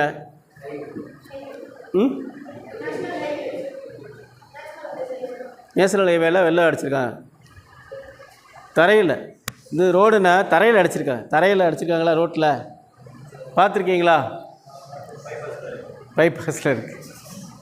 அப்புறம் அது கோடு அடித்ததும் இல்லாமல் 6-7 திட்டாக தெரியும். அதில் வண்டி போகும்போது கடன்னு போகும். அது எதுக்கு போட்டிருக்காங்கன்னு தெரிஞ்சிருக்கணும். அப்புறம் ரெண்டு பக்கமும் நேஷனல் ஹைவேனா தொடர்ந்து கோடு இருக்குது, நடுவில் விட்டு கோடு இருக்குது இல்லையா? இந்த கோடுகளை பற்றி நீங்கள் தெரிஞ்சு வச்சுருக்கோம். எதுக்காக இந்த கோடு போட்டிருக்காங்க அப்படின்னா, அது நம்ம இந்த சாலை வந்து நம்மளோட பேசுகிறக்காக தான். இந்த சாலை இப்படிப்பட்ட சாலை, இதில் முந்தக்கூடாது, இந்த இடத்துல விபத்து நடந்த சாலை, இந்த இடத்துல நீங்கள் மெதுவாக தான் போகணும் அப்படின்னு சாலை வந்து நமக்கு சொல்லுது. யாருக்கு சொல்லுது? சாலையில் பயணம் செய்யக்கூடிய அந்த மக்களுக்கு சாலை வந்து பேசுது. நம்மகிட்ட என்ன பேசுது? இந்த இடத்துல 2 பேர் இறந்து போயிட்டாங்க, அதனால் இந்த கோடு போட்டிருக்காங்க, பார்த்து போப்பா அப்படின்னு. இந்த மாதிரி விஷயங்களை வந்து இந்த சாலையில் உள்ள கோடுகள்லாம் நமக்கு வந்து தெரிவிக்குது. புரியுதுங்களா? இப்போ போக்குவரத்து சாலைன்னு சொன்னேன். அந்த சாலையில் நடுவில் விட்டு கோடு போட்டிருக்காங்களா? பார்த்துருக்கீங்களா? விட்டு கோடு போட்டிருந்தா, அந்த விட்டு கோடு போட்டிருந்தாலும் உங்கள் பக்கம் வந்து இடது பக்கம் தான் நீங்கள் போகணும். இப்போ முன்னாடி நீங்கள் 60 கிலோமீட்டர் ஸ்பீடில் ஒரு பைக்கில் போகிறீங்க, முன்னாடி வெறும் ஒரு 30 கிலோமீட்டர் ஸ்பீடில் ஒரு வேன் போகுது, ஒரு லோடு வேன் போகுது. அப்போ அவர் பின்னாடி நீங்கள் போக முடியுமா? நீங்கள் உங்கள் இடத்துக்கு போக முடியாது, சீக்கிரம் போய் சேர முடியாது இல்லையா? அதனால் நீங்கள் அந்த வண்டியை விட்டு போட்டிருந்த கோடில் நீங்கள் ஓவர்டேக் பண்ணிவிட்டு நீங்கள் போய்க்கலாம், ஏற்று வண்டி வரலன்னா. அதே இது தொடர்ச்சியாக கோடு போட்டிருக்கும். அது 3 வகையான கோடு இருக்குது தொடர்ச்சியாக. ஒயிட் கோடில் நீளமாக போட்டிருந்தாங்கன்னா, விடாமல் போட்டிருந்தாங்கன்னா அதுலேயே நீங்கள் ஓவர்டேக் எடுக்கக்கூடாது. சமயம் பார்த்து வாய்ப்பு இருந்தால் ஏற்று வண்டி வரலன்னா நீங்கள் ஓவர்டேக் பண்ணலாம். ஒயிட் கோடு. இதில் மஞ்சள் கோடு போட்டிருப்பாங்க. என்ன கோடு? விடாமல் போட்டிருப்பாங்க, மஞ்சள் கோடு. அப்படி போட்டிருந்தா கண்டிப்பாக அதில் ஓவர்டேக் செய்யக்கூடாது. ஒரு வண்டிக்கு பின்னாடி தான் நீங்கள் போயாகணும். அந்த மஞ்சள் கோடு எப்போ முடியுதோ அது வரைக்கும் நீங்கள் முன்னாடி போகிற வண்டிக்கு பின்னாடி தான் போகணும். என்ன ஸ்பீடில் வந்தாலும் வேகத்தை குறைச்சி பின்னாடி தான் போகணும். மஞ்சள் கோடை தாண்டக்கூடாது. இது மாதிரி கோடுகள் போட்டிருப்பாங்க. அப்புறம் ஊருக்குள்ளே இப்போ புதுப்பட்டி, அனுமந்தம்பட்டி மாதிரி இடங்கள் எல்லாம் வந்து நிறையா விபத்துகள் நடந்து அங்கே நிறையா உயிரிழப்புகள் நடந்திருக்கிறதுனால அங்கே என்னென்ன மக்களுக்கு, அந்த சாலை போகக்கூடிய மக்களுக்கு என்ன சொல்கிறாங்கன்னா, இந்த கோடு சைடில் போட்டிருக்காங்க இல்லையா? கோடு 1 மீட்டர் இடைவெளி சொன்னேன் இல்லையா? 2 வீலர் போகிறக்கா ஒரு இடம் சொல்லியிருக்கணும் இல்லையா? அந்த கோடு நேரம் இல்லாமல் ஜிக்ஜாக்காக போட்டிருப்பாங்க கோடு. நாளைக்கு பாருங்கள், இப்படி போட்டிருப்பாங்க கோடு. தரையில் தான் போட்டிருப்பாங்க. இந்த மாதிரி கோடு போட்டிருந்தா இந்த பகுதி எல்லாமே அபாயகரமான பகுதி, மக்கள் நடமாட்டம் உள்ள பகுதி. விபத்து நடந்த பகுதி.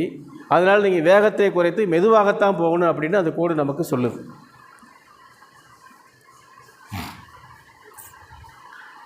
எங்கே வைக்கலாம்? இந்த சூழல் வைக்கலாமா? தெளிப்பு கோடுகளை நான் வரைஞ்சி காமிக்கிறேன். அந்த கோடெல்லாம் நீங்கள் போகிற ரோட்டில் இருக்கான்னு பாருங்கள். இந்த கோடுகள்லாம் நீங்கள் போகிற ரோட்டில் இருக்கான்னு பாருங்கள். ஒவ்வொரு கோடுகளும் ஒவ்வொரு அறிவிப்பு வந்து நமக்கு செய்யுது. சாலை வந்து இந்த சாலை எப்படி இருக்கிற விஷயத்தை வந்து நமக்கு சொல்லக்கூடிய கோடுகள் வந்து நிறையா ரோட்டில் போட்டிருக்காங்க. சாலை சின்னங்கள் இருக்கிறது, சாலை சட்டங்கள் இருக்கின்றது, சாலையில் வந்து என்ன சொல்லுது, கோடுகளும் இருக்கிறது. அப்போ இந்த கோடுகள்லாம் பார்த்தா இது நமக்கு இந்த விஷயத்தை சொல்லுது. நம்ம இந்த தாண்டி இங்கிட்டு நம்ம போகக்கூடாது, நம்ம இதில் தான் போகணும், போகிறவன் போயிட்டு போகிறான், போகிறவன் போயிட்டு போகிறேன். நமக்கு தெரிஞ்ச வேண்டிய ஒரு நம்பராக இருந்தால் ஒரு நாளைக்கு பார்த்தீங்கன்னா, தம்பி, அண்ணே, இல்லை மாமா, இந்த மாதிரி நீங்கள் போகிறது தவறானது, இந்த மாதிரி போகிறது நீங்கள் போகிறது தவறானது, போதும். இது அங்கே வரைக்கும் போகுமா?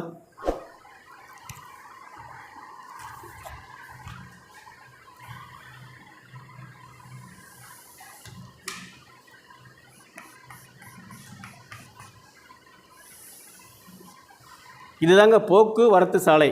என்ன சாலை? இதில் போய்கிட்டு இருக்கோம், அது ஏற்றாப்புல வண்டி வந்துக்கிட்டு இருக்கோம். நம்ம சாலையில் எப்படி நடப்போம்? வலது பக்கம் நடந்து போவோம். வண்டிகளை பூரா பார்த்து நம்ம நடந்து போவோம் வந்து. இப்போ தேசிய நெடுஞ்சாலையை பொறுத்த மட்டும் என்ன இருக்கும்னா, இது மாநில நெடுஞ்சாலை, மாவட்ட சாலையில் பெரும்பாலும் இருக்காது. பக்கத்தில் இவ்வளோ தூரத்துக்கு ஒரு தார் ரோடே இருக்கும். 1 மீட்டர் அளவில் ஒரு தார் ரோடு இருக்கும். இந்த தார் ரோட்டில் 2 வீலர் போகலாம், இதில் கார் போகலாம், இது கார் வரலாம். அதே மாதிரி தேசிய நெடுஞ்சாலையில் இந்த பக்கமும் 1 மீட்டர் அளவுக்கு பாதை போட்டிருப்பாங்க. அதில் தான் வந்து 2 வீலர் எல்லாம் போகணும் வந்து. என்ன இது வந்து போக்குவரத்து சாலை. இப்போ 4 வழிச்சாலை எப்படி இருக்குன்னு பாருங்கள். 4 வழிச்சாலை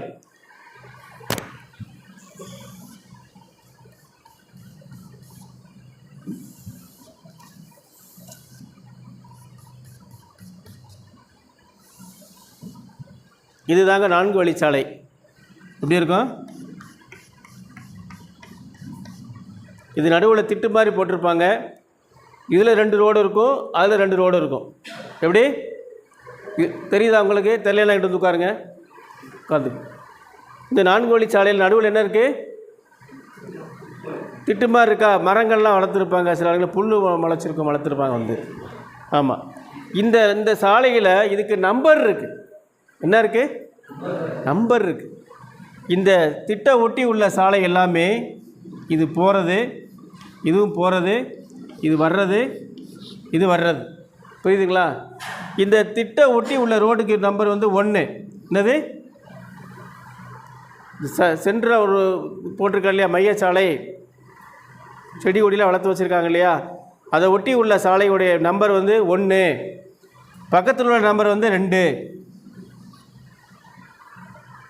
1, 2. அதே மாதிரி இது 1, இது 2. 4 வழிச்சாலை. தெரிஞ்சுக்கிட்டீங்களா? இது 4 வழிச்சாலை. 6 வழிச்சாலையாக இருந்தால் பக்கத்தில் இன்னொரு கோடு, இன்னொரு இது இருக்கும், 3ஆம் நம்பர். இது 6 வழிச்சாலை. இது 6 வழிச்சாலை. இப்படி தான் இருக்கும். 6 வழிச்சாலை, 8 வழிச்சாலையில் இப்படி தான் இருக்கும். புரியுதுங்களா? இப்போ இந்த சாலையை பொறுத்த மட்டும் காரு, வேனு, 2 வீலர், எந்த ஒரு மோட்டார் வாகனமும் 2ஆம் நம்பர் ரோட்டில் தான் போகணும். 4 வழிச்சாலையாக இருந்தால். எத்தனை நம்பரில் போகணும்? 2ஆம். இந்த ஒட்டி யாருமே போகக்கூடாது. 1ஆம் நம்பர் ரோட்டில் யாருமே போகக்கூடாது. ஏன் யாருமே போகக்கூடாதுன்னு சொல்கிறாங்கன்னா, அது என்னன்னா, ஒரு ஆபத்தான காலங்களில், அதாவது ஒரு வண்டியை ஓவர்டேக் பண்ணோம்னா அதில் போய்க்கலாம், திருப்பி வந்துடணும். ஒரு ஆம்புலன்ஸ் போகுது, ஒரு தீயணைப்பு வண்டி போகுது அப்படின்னா 1ஆம் நம்பர் ரோட்டில் போவாங்க.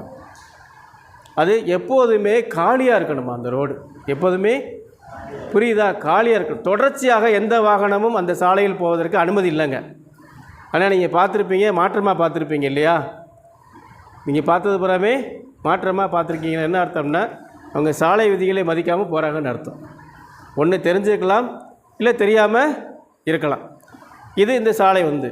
இப்போ நான் சொன்னேன், புதுப்பட்டியில் ஒரு ரோடு போட்டு ஒரு கோடு போட்டிருக்காங்க. அது எப்படி போட்டிருக்காங்கன்னா, ஜிக்ஜாக்காக போட்டிருக்காங்க.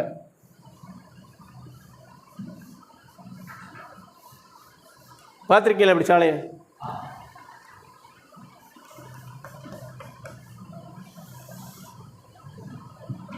இந்த மாதிரி சைடில் இப்படி ஜிக்ஜாக்காக போட்டிருந்தாங்கன்னா விபத்து நடந்த பகுதி அது வந்து என்னது, நடந்து போனவங்களோ இல்லை விபத்தோ ஆகி அந்த இடத்துல உயிரிழப்புகள் அதிகமாக நடந்திருக்கிறதுனால ரொம்ப எச்சரிக்கையாக வேகத்தை குறைத்து போங்கன்னு சொல்லக்கூடியதுக்கு தான் இந்த கோடு போட்டிருப்பாங்க. இந்த மாதிரி ஜிக்ஜாக் போட்டு கோடு போட்டிருப்பாங்க.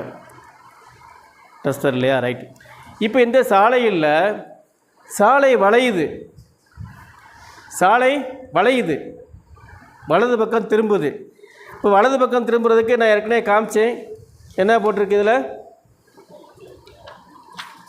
எச்சரிக்கை சின்னத்தில் வலது பக்கம் திரும்புறதுக்கெலாம் முக்கோணத்தில் கோடு போட்டு எல்லாம் போட்டிருக்காங்க இல்லையா? இந்த போர்டில் ஒருத்தர் சாணி அடிச்சிட்டாரு, இல்லை மழை பெஞ்சு மண்ணாயிருச்சு, ரோடு அந்த போர்டு அவருக்கு தெரியலை, இருட்டில் வச்சுக்கிறோம், உதாரணத்துக்கு வச்சுக்கிறோம். இப்போ ஒருத்தர் அந்த ஊருக்கு அப்போ தான் புதுசாக அந்த ரோட்டில் வர்றாரு. சாலையில் வந்து 500 மீட்டரில் சாலை வலது பக்கம் வளைய போகுது. அவருக்கு யார் சொல்லுவா? நம்ம போய் நின்று சொல்லுவோமா? சாலை வளைய போகுது, மெதுவாக போப்பா, இந்த சாணி அடிச்சிருக்கான் சொல்லுவாமா? சொல்ல மாட்டோம். அப்போ இதுவும் என்ன செய்கிறாங்கன்னா சாலையில் கோடு போட்டிருக்காங்க. எப்படி போட்டிருக்காங்கன்னா,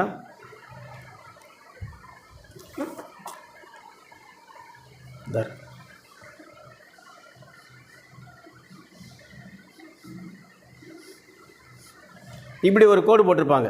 எப்படி போட்டிருக்காங்க உங்களுக்கு தெரியலையோ?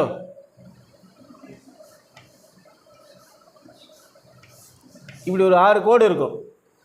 6ஆம் மார்க் மாதிரி தெரியுதா? சாலைகளில் இருக்கும். இந்த மாதிரி போட்டிருந்தா இந்த சாலை வலது பக்கம் வளைய போகுது, இந்த சாலை வலது பக்கம் வளைஞ்சி போக போகுது அப்படின்னு சொல்லக்கூடியது இந்த மாதிரி போட்டிருந்தாங்கன்னா. 2 கோடு போட்டிருப்பாங்க, நடுவில் இந்த மாதிரி போட்டிருப்பாங்க. இதையே மாற்றி போட்டிருந்தாங்கன்னா, இப்படி போட்டிருந்தாங்கன்னா என்ன அர்த்தம்? இடது பக்கம் திரும்ப போகுதுன்னு அர்த்தம். இடது பக்கம் திரும்ப போகுதுன்னு அர்த்தம். இப்போ ஆள் நடக்கிறதுக்கு என்ன செய்கிறாங்க? பெடஸ்ட்ரியன் கிராசிங் சொல்கிறாங்க இல்லையா?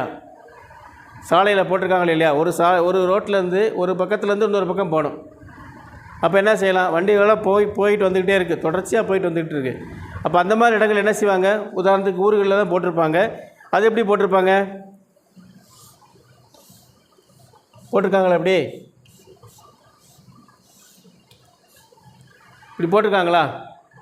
ரோட்டில் போட்டிருக்காங்களா? 2 பெரிய கோடு போட்டு நடுவில் குறுக்க கோடு போட்டு வெள்ளை கோடு போட்டிருக்கும். அதிலே மஞ்சள் கோடும் போட்டிருப்பாங்க. மஞ்சள் கோடு ரொம்ப ஆபத்தானது, வெள்ளைக்கோடு சாதாரணமாக போகலாம். வந்து மஞ்சள் கோடு போட்டிருந்தாங்கன்னா அதிகமான வண்டிகள் போகக்கூடிய இடம்னு அர்த்தம். வெள்ளைக்கோடு போட்டிருந்தாங்கன்னா எப்பயோ இருக்க வண்டி வரும்னு அர்த்தம். வந்து இப்போ சாலை பாதுகாப்பை பற்றி இந்த சட்டம் என்ன சொல்லுதுன்னா, போக்குவரத்து சட்டம் என்ன சொல்லுதுன்னா, இந்த இடத்துல ஒரு நபர், ஒரு மனிதர் காலை வச்சுட்டாருன்னா அந்த மனிதரை இந்த இடத்துல போடுறதுக்கு முன்னுரிமையாம். காரு, லாரி, பஸ்ஸு எந்த வண்டி வந்தாலும் நிறுத்தி போகணும்னு சட்டம் சொல்லுது. என்ன சொல்லுது? காலை நீங்கள் அதில் வச்சுட்டிங்கன்னா நீ நடக்க போகிறீங்கன்னு அர்த்தம். அப்போ அந்த சாலையில் போகக்கூடிய வண்டிகள்லாம் நிறுத்தி நீங்கள் போனதுக்கப்புறம் தான் போகணும்னு சட்டம் சொல்லுது. இந்த இடத்துல ஒருத்தர் இறந்து போயிட்டார்னா யார் எந்த வண்டியோ அந்த வண்டிக்காரர் ஜெயிலுக்கு போயிடுவார். கடுமையான தண்டனை அவருக்கு உண்டு. புரியுதா? சொல்கிறது புரியுதா? அப்போ இந்த ரோட்டில் இந்த மாதிரி பெடஸ்ட்ரியன் கிராசிங்ஸ் இருந்துச்சுனாக்கா கண்டிப்பாக அதில் வந்து நம்ம நிற்கணும், 2 பக்கம் வண்டி பார்க்கணும். முதல்ல என்ன செய்யணும்னா, நடக்கிறதுக்கு முன்னாடி முதலில் வலது பக்கம் பார்க்கணும், வண்டி வருதான்னு பார்க்கணும். வரல திருப்பி நீங்கள் இடது பக்கம், ஏன்னா போக்குவரத்து சாலை இல்லையா, வண்டி போய்கிட்டே இருக்கும். நீங்கள் குறுக்க நடக்க போகிறீங்க, 2வது இடது பக்கம் பார்க்கணும், வண்டி வருதா, வரல. திருப்பி வலது பக்கம் பார்த்து அதுக்கப்புறம் தான் நீங்கள் ரோடை கிராஸ் பண்ணணும். முதலில் வலது பக்கம் பார்க்கணும், 2வது இடது பக்கம் பார்க்கணும், நடக்கிறதுக்கு முன்னாடி வலது பக்கம் பார்க்கணும், அப்புறம் நீங்கள் நடக்கணும். ஏன் 3வது வலது பக்கம் பார்க்க சொல்கிறோம்னா, நீங்கள் இடது பக்கம் பார்த்துட்டு வலது பக்கம் பார்க்குறதுக்குள்ள ஒரு வண்டி வந்துடும். அதுக்காகத்தான் 3 விதமாக பார்க்க சொல்கிறாங்க. முதல்ல வலது பக்கம் பாருங்கள், வண்டி வருதான்னு பாருங்கள், அப்புறம் இடது பக்கம் பாருங்கள், அதுக்கப்புறம் வலது பக்கம் பார்த்ததுக்கப்புறம் நடங்க. வண்டி வரல, ஆனால் அங்கிட்டிருந்து வண்டி வருதுன்னா போய் நடுவில் நின்றுக்குங்க, இந்த ரோட்டில் நடுவில் நின்றுக்குங்க, நிற்கலாம். இந்த வண்டி போனதுக்கப்புறம் நீங்கள் நடக்கலாம். புரியுதுங்களா? மொத்தமாக ஆள் போகிறீங்க, 4-5 பேர் சேர்ந்து போகிறீங்கன்னா கையை பிடிச்சிட்டு நடங்க. அந்த இடத்துல முடிந்தவரை வேகமாக போங்க, முடிந்தவரை வேகமாக கடந்து செல்கிறதுக்கு பாருங்கள். புரியுதா சொல்கிறது? சரி, இப்போ எல்லாருக்குமே இருசக்கர வாகனம் ஓட்ட தெரியும்னு சொல்லியிருக்கீங்க. எல்லாருக்குமே இருசக்கர வாகனம் ஓட்ட தெரியும். பிரேக் பிடிச்சது வண்டி நின்றுமா? நின்றுருக்கா வண்டி? பிரேக் பிடிச்சது வண்டி நின்றுருக்கா? வண்டி நிற்காது. வண்டி நிற்காது. சக்கரங்கள் தான் நிற்கும், ஆனால் வண்டி போகும். தரையில் உராசிக்கிட்டு பார்த்துருக்கீங்களா? க்ரீச்சன் சவுண்ட் எது கேட்குது? பிரேக் பிடிச்சி சக்கரத்தை நிப்பாட்டிட்டார். வந்த மூமெண்ட்ஸில் வண்டியோடைய வேகம் அதனுடைய பாரத்தை சேர்த்து இழுத்துட்டு போய் அப்புறம்தான் போய் நிற்கும். புரியுதுங்களா?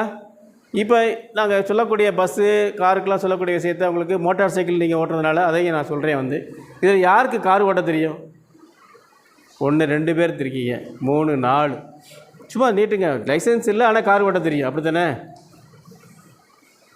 சரி, இப்போ கார் ஓட்டிகிட்டு போகிறோம், இல்லை 2 சக்கர வாகனமே ஓட்டிகிட்டு போகிறோன்னு வச்சுக்கிங்களேன். ஓட்டிகிட்டு போகிறீங்க, போகும்பொழுது ஒரு விபத்து நடக்க போது நம்ம கண்ணு சொல்லுதா இல்லையா? உள்ள போய் மோத போகிறோம், எது சொல்லுது? இந்த கண்ணு தான். இந்த கண்ணு பார்த்து மூளைக்கு தகவல் சொல்லுமா? எவ்வளோ நேரத்துலனா 3/4 வினாடியில் சொல்லும். எவ்வளோ நேரம்? 3/4 வினாடியில். என்னது எது சொல்லும்? இந்த கண்ணு பார்த்து மூளைக்கு என்ன சொல்லும்? உன் மேலே ஒருத்தர் மோத போகிறேன், அங்கே ஒரு பொருள் இருக்குது வந்துக்கிட்டு இருக்கு, உன் மேலே மோத போகிறேன், நீ பார்த்துப்போ அப்படின்னு கண்ணு பார்த்து மூளைக்கு சொல்லக்கூடிய நேரமானது 3/4 வினாடியில் சொல்லிடும். இது 1 வினாடி, 3/4 வினாடியில் சொல்லிடும். இரண்டாவது என்ன சொல்லும்? இந்த கண்ணு அந்த பொருளை பார்த்துக்கிட்டு தான் இருக்கும். அடுத்து என்ன சொல்லணும்னா, மூளை எனக்கு மூளை இருக்கு இல்லையா, மூளைக்கு சொல்லிடுச்சு, கண்ணு மூளைக்கு சொல்லிடுச்சு. மூளை ஆர்டர் போடுமா. என்ன ஆர்டர் போடும்னா, நீங்கள் எந்த வண்டி ஓட்டுறீங்களோ அந்த வண்டியில் பிரேக் எங்கே இருக்கோ உங்களுக்கு தெரியும் இல்லை. இப்போ ஸ்கூட்டராக இருந்தால் கையில் இருக்குது, கையில் இருக்குது. ஒரு பைக்காக இருந்தால் காலில் இருக்குது இல்லையா? காலுக்கு உத்தரவு போடும். எது போடும்? இந்த மூளை தான் உத்தரவு போடுமா. என்ன போடும்? பிரேக்கில் காலை வச்சு பிரேக்கை பிடிச்சி போகிற வண்டியை நிறுத்து, போகிற வண்டியை நிறுத்து அப்படின்னு எது சொல்லும்? மூளை ஆர்டர் கொடுத்துரும். முதல்ல இன்ஃபர்மேஷன் தான் கொடுக்கும் கண்ணு. மூளையானது காலுக்கு ஆர்டர் கொடுத்துரும். இப்போ என்ன செய்யும்? காலை வச்சு பிரேக்கில் கால் தொட்டுட்டே போக மாட்டோம் இல்லையா? காலை வச்சு பிரேக்கில் கால் வைக்கும் பொழுது, ஏன்னா ஆக்சிடென்ட் படலை காலை வச்சு, காரில் ஆக்சிடென்ட் படலை கால் விட்டு ஓட்டிக்கிட்டே இருப்பீங்க. இது தூக்கி காலை தூக்கி வைக்கணுமா இல்லையா? பிரேக்கில் கால் வைக்கணுமா இல்லையா? அதுக்கு 3/4 வினாடின்னு சொல்கிறாங்க. மொத்தம் எத்தனை வினாடி ஆச்சு? கண்ணு மூளைக்கு சொன்னது 3/4 வினாடி, மூளை காலுக்கு ஆர்டர் போட்டது 3/4 வினாடி, அப்புறம் ஆக்சிலேட்டர் பெடல்லேருந்து பிரேக்கு கால் வைக்கிறதும் 3/4 வினாடி. எல்லாமே இது ஸ்கூட்டருக்கும் பொருந்தும், காருக்கும் பொருந்தும், பைக்கு லாரி எல்லாத்துக்குமே பொருந்தும். இதுதான் இந்த வேலை நடக்குது. இந்த வேலை செஞ்சால் தான் வண்டி நிற்கும். அப்போ 3 3/4 வினாடி ஆயிடுச்சா? 2.25 வினாடி ஆயிடுச்சு.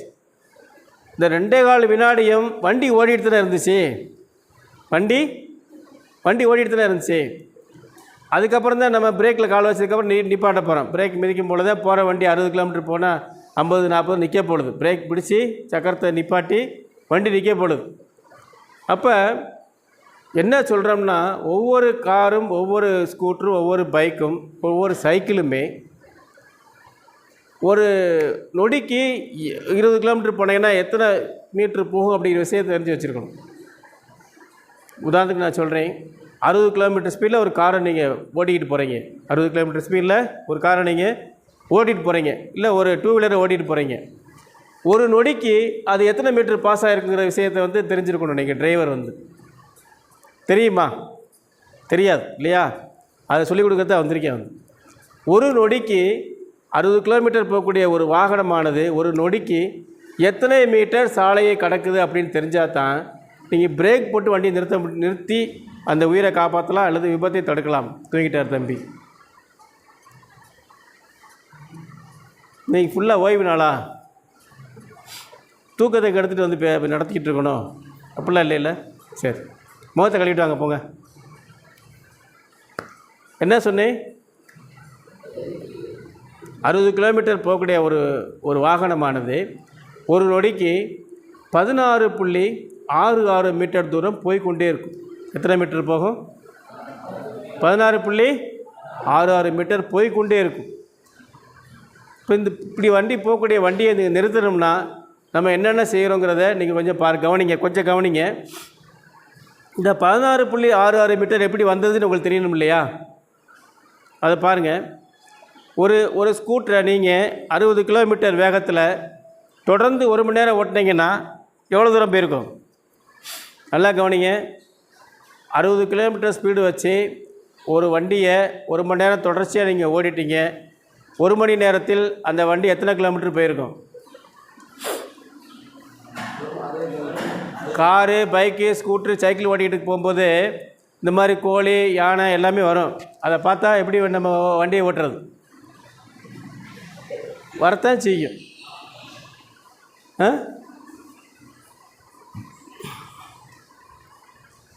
வருதா இல்லையா?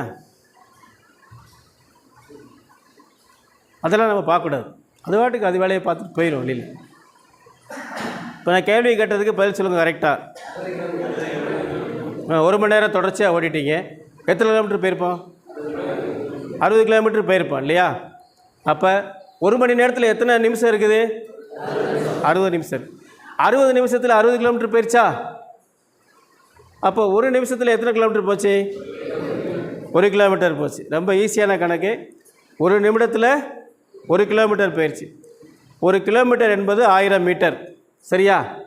1 கிலோமீட்டர் என்பது 1000 மீட்டர். 1 நிமிஷத்தில் எத்தனை நொடி இருக்குது? 60 நொடி இருக்குது. 60 நொடியில் 1000 மீட்டர் போயிருக்கு. சரிதானே? 60 நொடியில் 1000 மீட்டர். அப்போ 1 நொடியில் எத்தனை மீட்டர் போயிருக்குன்னு கால்குலேட் பண்ணிடலாமா? ரொம்ப ஈஸி. 1000 மீட்டரை 60 நொடியால் வகுத்துட்டிங்கன்னா 16.66 மீட்டர் தூரம் சாலையை கடந்து கொண்டே இருக்கும் அந்த வாகனம். எவ்வளோக்கு? ஒரு நொடிக்கு 16.66 மீட்டர். 17 மீட்டர்னு வச்சுக்கிங்க. 17 மீட்ரு வச்சுக்கிங்க. இப்போ நீங்கள் 60 கிலோமீட்டர் ஸ்பீடை குறைஞ்சி யாரும் போகிறது கிடையாது. ஸ்கூட்டராக இருந்தாலும் சரி, 2 வீலராக இருந்தாலும் சரி, காராக இருந்தாலும் சரி, 40-50 போனால் எல்லோரும் நம்மளை திட்டுவாங்க இல்லையா? என்ன வண்டி ஓட்டுறான்னு சொல்லுவாங்களே இல்லையா? கட்ட வண்டி ஓட்டுறான்லாம் சொல்லுவாங்க. போக வேண்டிய இடத்துக்கு அலைய முடியாது.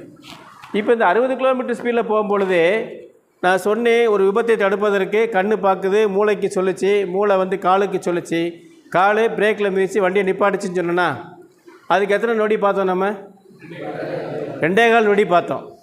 ஆனால் பிரேக் நின்றுச்சா? இங்கே நிற்கலை. ஒரு நொடிக்கு எவ்வளோ பார்த்தோம்? 60 கிலோமீட்டர் ஸ்பீடில் எவ்வளோ பார்த்தோம்? 16 வகுத்து பார்த்தீங்களா? 16.6 வகுத்து பார்த்துங்க போய் கால்குலேட்டரில் 1060 வகுத்தீங்கன்னா 16.66 மீட்டர் வரும். 17 மீட்டர்னு வச்சுங்களேன். ஒரு நொடிக்கு 17 மீட்டர் சாலையில் கடந்துக்கிட்டே இருக்கும். இப்போ ஒரு வண்டி ஆக்சிடெண்ட் ஆக போகுது, நம்ம போய் மோத போகிறோம், போய்கிட்டு இருக்க வண்டியை மோத போகிறோம். 2000 வினாடி தாண்டிடுச்சு. அப்போ 2000 வினாடி எவ்வளோ தூரம் போயிடுச்சு வண்டி? 17 34. ஒரு கால் நொடிக்கு எவ்வளோ வைக்கலாம்? 40 மீட்ரு. கிட்டத்தட்ட 40 மீட்டர் ஆயிடுச்சா?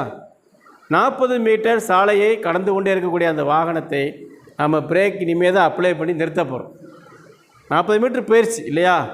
இனிமேல் தான் வண்டி நம்ம நிறுத்த போகிறோம். பிரேக் மிதிக்கும் பொழுது வண்டியில் ஏற்றிக்கக்கூடியவங்க பாரம், காராக இருந்தால் காரில் எத்தனை பேர் இருந்தாங்க, வண்டியோடைய வேகம் என்ன, அது இறக்கத்தில் போச்சா, இப்போ மேட்டில் போச்சா, இதெல்லாம் கனெக்ட் பண்ணி கிட்டக்க போனது மோதாமல் நம்ம நிப்பாட்டிட்டோம்னா அப்பாடான்னு உயிர் வந்துடும். இப்போ எல்லோரும் வண்டி ஓட்டினவங்களுக்கு தெரியும், அந்த விபத்தை தடுப்பதற்காக உண்டான பிரேக் போட்டிருப்பீங்க. நீங்கள் சடனாக போட்டு நிப்பாட்டியிருப்பீங்க. இந்த வேலைகளெல்லாம் ஒரு மனிதர் வந்து செய்து கொண்டே இருப்பார் வாகனம் ஓட்டும் பொழுது. அவருக்கே தெரியாது.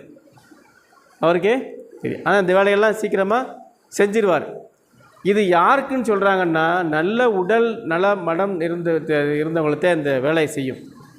இந்த வேலை செய்கிறது யாருக்கு? நல்ல உடல் நலம் உள்ளவங்க. கொஞ்சம் வயசானவங்களாக இருந்தால் 3/4 வினாடி மாறும், கூட கொஞ்சம் நேரம் எடுத்துக்கிறோம். அதே இதில் போதையில் இருந்தாங்கனாக்கா இன்னும் நேரம் கூடும். அப்போ இதெல்லாம் கணக்கில் கொண்டு வாகனத்தை மெதுவாகத்தான் ஓட்டணும். 60 கிலோமீட்டர்னால் 60 கிலோமீட்டர் ஸ்பீடில் தான் போகணும். புரியுதுங்களா? வேகத்தை அதிகமாக கூட்டக்கூடாது.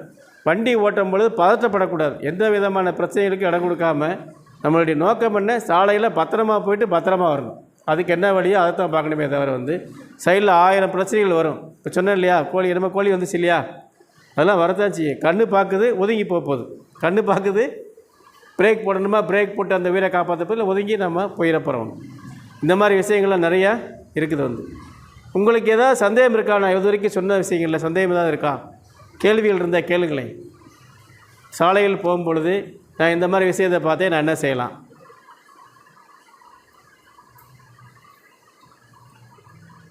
ஒரு விபத்து நடந்துருச்சு, உங்கள் வண்டி கிடையாது, நீங்கள் சாலையில் போய்கிட்டு இருக்கீங்க, ஒரு பஸ்ஸில் போய்கிட்டு இருக்கீங்க, விபத்து நடந்த இடத்த நீங்கள் பார்த்தீங்க, நீங்கள் யாரையாவது கூப்பிட்டு அவளுக்கு உதவி செய்யலாமா இல்லையா? இறங்க வேண்டாம், கையில் ஃபோன் வச்சுருக்கோம், யாரை கூப்பிட்டு உதவி செய்யலாம். இந்த இடத்துல நான் வந்துக்கிட்டு இருக்கேங்க, 2 பஸ்ஸு மோதி நிற்கிதுங்க, ஆளுகள்லாம் அடிபட்ட மாதிரி தெரியுது, போய் காப்பாற்றுங்கன்னு யாரை கூப்பிடுவீங்க?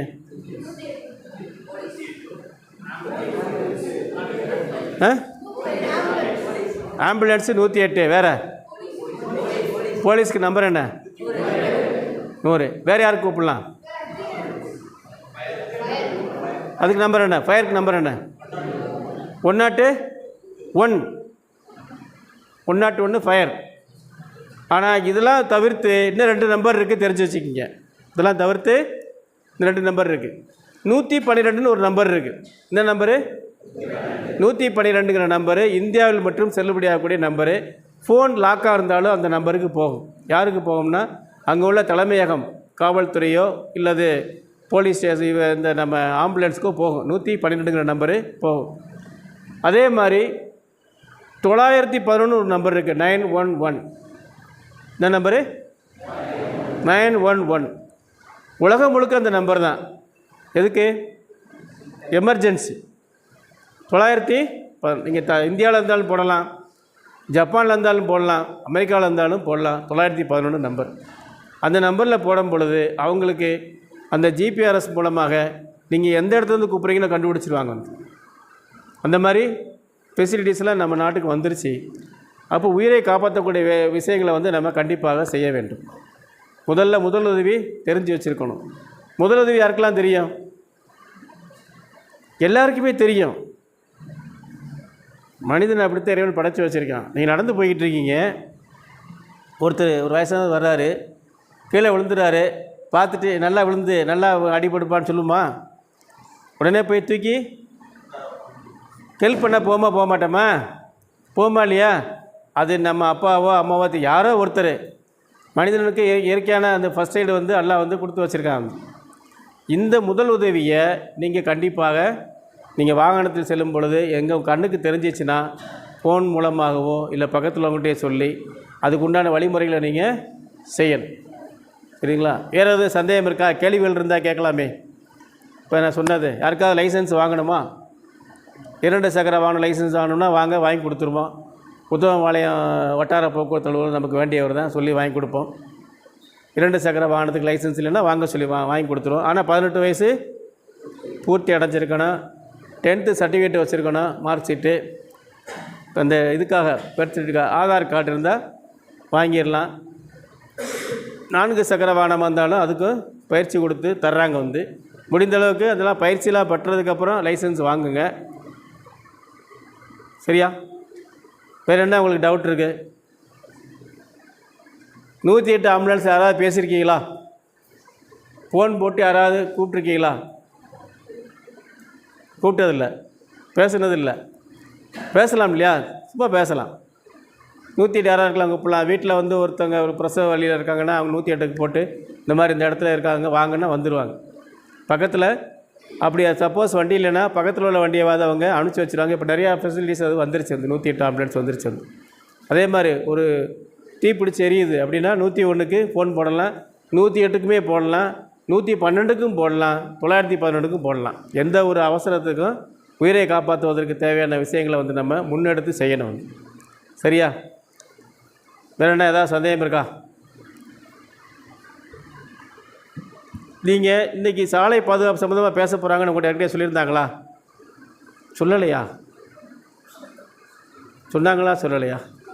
அப்போ அதை பற்றி எதாவது திங்க் பண்ணிங்களா? இன்றைக்கி வர்றவங்ககிட்ட எந்த கேள்வி கேட்கலாமே, எனக்கு ஒரு டவுட் இருக்கலாம். சாலையில் போகும்போது ஏதாவது டவுட் இருந்துருக்கலாம் உங்களுக்கு. அந்த மாதிரி கேள்விகள் எதுவுமே இல்லையா? இல்லையா?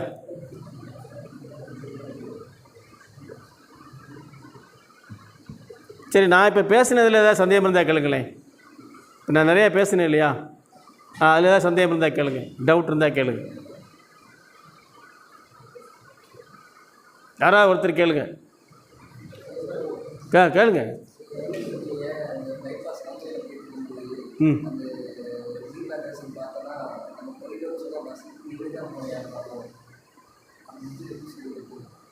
எனக்கு புரியல நீங்கள் சொல்கிறது. ஆமாம், பண்ணலாம். அதில் பெரும்பாலும் போட்டிருக்க மாட்டாங்க. என்ன காரணம்னா, 4 வழிச்சாலையில் வந்து ஜீப்ரா கிராசிங் பெரும்பாலும் இருக்காது. ஏன் இருக்காதுன்னா, அந்த இடத்துல ஒன்று ஓவர் பிரிட்ஜ் இருக்கும், இல்லை அண்டர் பிரிட்ஜ் இருக்கும். நான் ஏற்கனவே சொன்னேன் இல்லையா, 4 வழிச்சாலை வந்து எதுக்கு போடுறாங்கன்னா, தேசிய நெடுஞ்சாலை எதுக்கு போடுறாங்கன்னா, முதலில் இராணுவ தளவாடங்கள் அங்கே போயிட்டு வரணும். அப்போ ஆளுகள் கிராஸ் பண்ணுற மாதிரி அங்கே வந்து கண்டிப்பாக இருக்காது. அப்படி இருக்கிறாந்தா ஊருக்குள்ளே வரும்பொழுது போட்டிருப்பாங்க. சிட்டிக்குள்ளே நுழைஞ்சிட்டாங்க வச்சுக்கோங்க, அங்கே இருக்கும். பெரும்பாலும் நெடுஞ்சாலைகளில் 4 வழிச்சாலையில் நீங்கள் அந்த கிராசிங்கை பார்க்கவே முடியாதுங்க, இருக்காது, வாய்ப்பே இல்லை. டிவைட் எதுக்கு போட்டிருக்காங்கன்னா, கார்கள் வேகத்தை குறைக்கணுங்கிறக்காக வந்து அதை போட்டிருக்காங்களே தவிர வந்து அந்த இடத்துல ஸ்பீடு பிரேக் போகிறதுக்கு வாய்ப்பு இல்லைங்கிறதுனால தான் வந்து டிவைடர் போடுறாங்க. பேரிகார்டுன்னு சொல்கிறாங்க. உள்ளே நுழைஞ்சி அப்போ தான் வேகமாக வர்றவங்க வண்டி மெதுவாக போகிறதுக்காக உண்டான வழிகளை வந்து செய்கிறாங்க வந்து. ஆனால் பெரும்பாலும் நீங்கள் 4 வழிச்சாலையை கவனிச்சிங்கன்னா ஆட்கள் நடமாடக்கூடிய அந்த இது வந்து இருக்காது.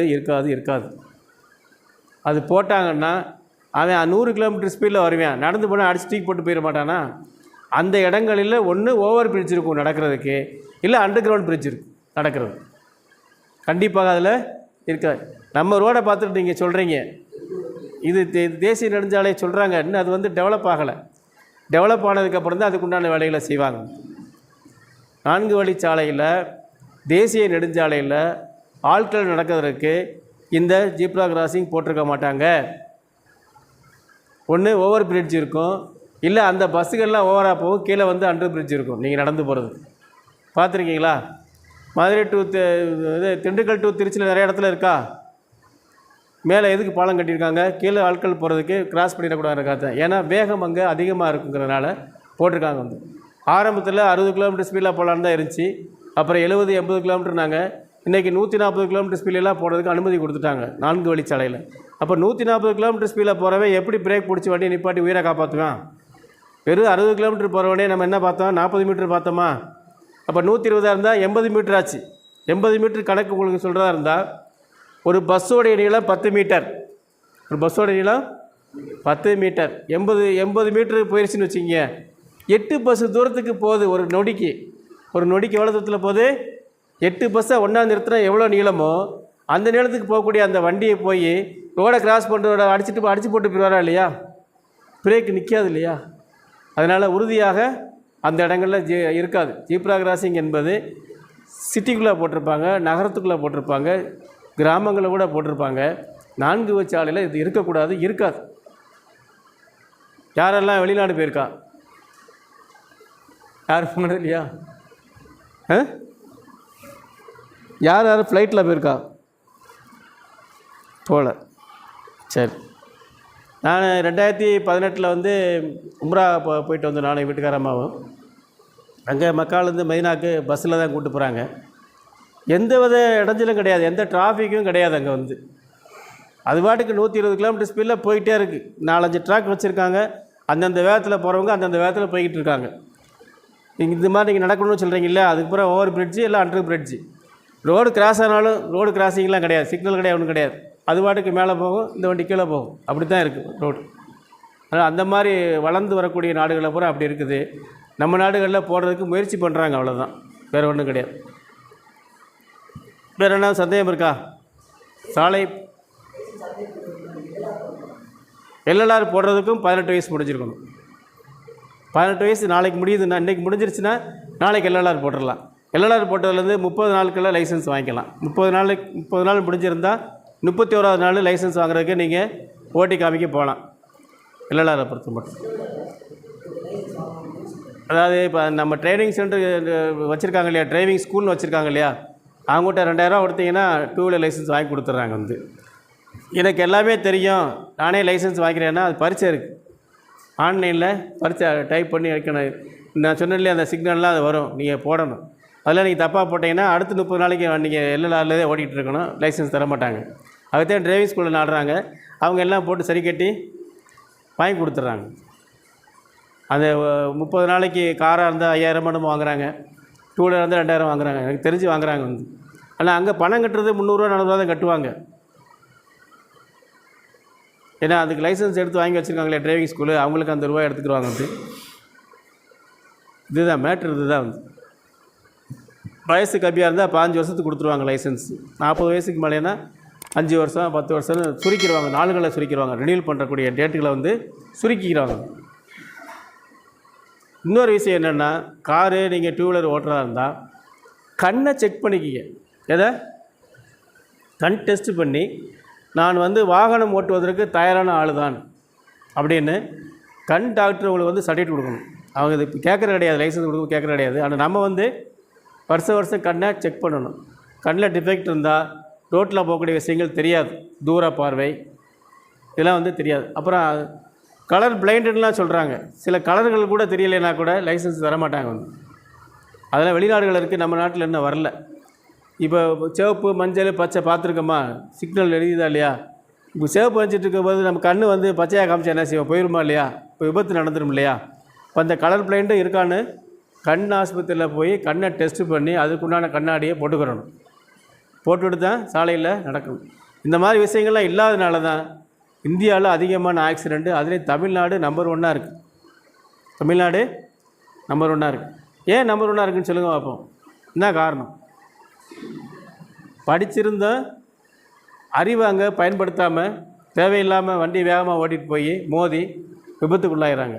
ஏன்னா இந்த ஸ்கூட்ரு இந்த பைக்கெலாம் வைக்கிறாங்க இல்லையா, இப்போ விற்கிறாங்க இல்லையா, அந்த அந்த விளம்பரம் படுத்தும் போது என்ன பேசுகிறாங்க?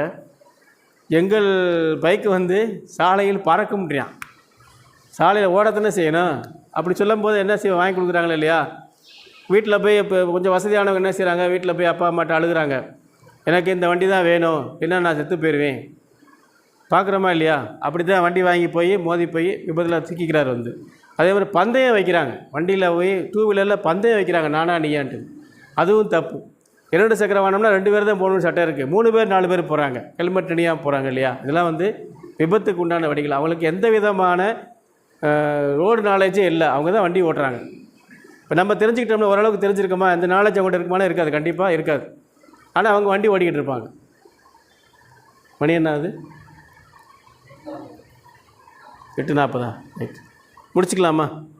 வேறு எதுவும் சந்தேகம் இருந்தால் கேளுங்க.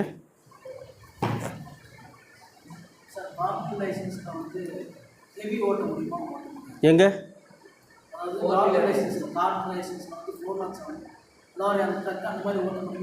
இல்லை, லைசன்ஸில் வந்து 4-5 விஷயமா இருக்குது. 4-5 விஷயம் இருக்குது. ஒன்று 2 வீலர் லைசன்ஸில் வந்து ஸ்கூட்ரு ஓட்டினா அது வித்தவுட் கியர்ன்றாங்க, கியர் வச்ச வண்டினா வித்து கியர்னு சொல்கிறாங்க. முடிஞ்சா அடுத்து 4 சக்கர வாகனம், அது கார் ஓட்டலாம். உங்கள் சொந்த வாகனத்தை மட்டும்தான் நீங்கள் ஓட்ட முடியும் கார். நீங்கள் டாக்ஸி ஓட்டுறா இருந்தால், அதாவது இன்னொரு மக்களை ஏற்றி போகிறா இருந்தாக்க வந்து நீங்கள் டாக்ஸி ஓட்டுறதா இருந்தால் அதுக்கு பேட்ஜுன்னு ஒன்று சொல்கிறாங்க வந்து.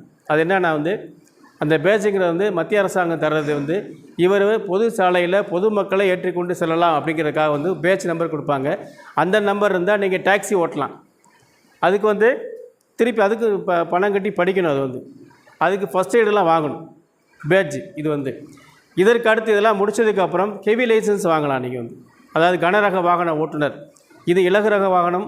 அது கனரக வாகனம் ஓட்டும் பொழுது அது இந்த 4 சக்கர வாகனம் எடுத்து முடித்து 1 வருஷம் கழித்து கனரக வாகனத்துக்கு நீங்கள் அப்ளை பண்ணலாம். அதுக்கு நீங்கள் பேட்ஜ் வச்சுருக்கணும். கனரக வாகனம் வாங்கிட்டீங்கன்னா நீங்கள் அந்த வண்டி ஓட்டலாம், ட்ரக்கு ஓட்டலாம் ஓட்டலாம். இது மாதிரி நிறையா லைசன்ஸில் நிறைய விஷயம் இருக்குது. இந்த போர்க் லிஃப்ட்டுக்கு தனியாக லைசன்ஸ் இருக்குது. வெளிநாட்டுக்கு போனோம்னா இங்கேயே லைசன்ஸ் வாங்கலாம். இந்த மாதிரி நிறைய விஷயங்கள் வந்து லைசன்ஸில் வச்சுருக்காங்க. வேறு ஏதாவது சந்தேகம் இருக்கா? நமக்கு லைசன்ஸ் எடுக்கணும்னு ஒரு 5 பேர் இருந்தாங்கன்னா சொல்லுங்கள், நம்ம ஆர்டிஓட்ட பேசி அப்ளை பண்ணி வாங்கி கொடுத்துருவோம். சப்போஸ் இல்லைன்னா நம்ம வாங்கி கொடுக்கலாம். நமக்கு வேண்டியவர் தான் இருக்கார் வந்து வாங்கி கொடுப்போம் 2 வீலர் லைசன்ஸ். சரி தம்பி, இவ்வளோ நேரம் பொறுமையாக கேட்டிருக்கீங்க. சீக்கிரமாக தூங்கிடுவீங்களோ? இல்லையில எத்தனை மணிக்கு டின்னர்? 9:30. தூங்குறது 10 o'clock. காலையில் எந்திரிக்கிறது 7 மணி நேரமாக தூங்கணும். நம்ம 10 to 5, 10 to 4, 6 மணி நேரம் தூங்கிடுங்க. 4 மணிக்கு எந்திரிச்சு தகஜ தொழுங்க. நியத்து வைங்க. நியத்து வச்சிங்கன்னா அலாரம் இல்லாமல் எந்திரிச்சிருவீங்க. இல்லைன்னா தூக்கம் சைத்தான் போட்டு அமுக்கிட்டே இருப்பேன், இன்னும் கொஞ்சம் நேரம் டைம் இருக்குது, இன்னும் பாங்கு சொல்லலை அப்படின்னு சொல்லி உங்களை தூங்க வச்சிருவான். ரொம்ப சந்தோஷம், ஜஸாக்கல்லா. நல்லபடியாக இந்த ட்ரைனிங் ப்ரோக்ராம் இருந்ததா? யாராவது ஒருத்தர் வந்து பேசுங்களேன், இது எப்படி இருந்தது, இப்போ பிரயோஜனமாக இருந்தது? யாராவது ஒருத்தர் பேசுங்க, வந்து பேசுங்க. இன்றைக்கி நடந்தது வந்து இது வரைக்கும் நீங்கள் தெரிஞ்சதா நீங்கள் சொன்னீங்களா, சொன்னோமா, இல்லை இது வித்தியாசமாக இருந்துச்சா, இல்லை உங்களுக்கு இது தேவையாக இருந்துச்சா அப்படிங்கிற விஷயத்தை வந்து இங்கே வந்து சொல்லுங்கள். வாங்க கேளு.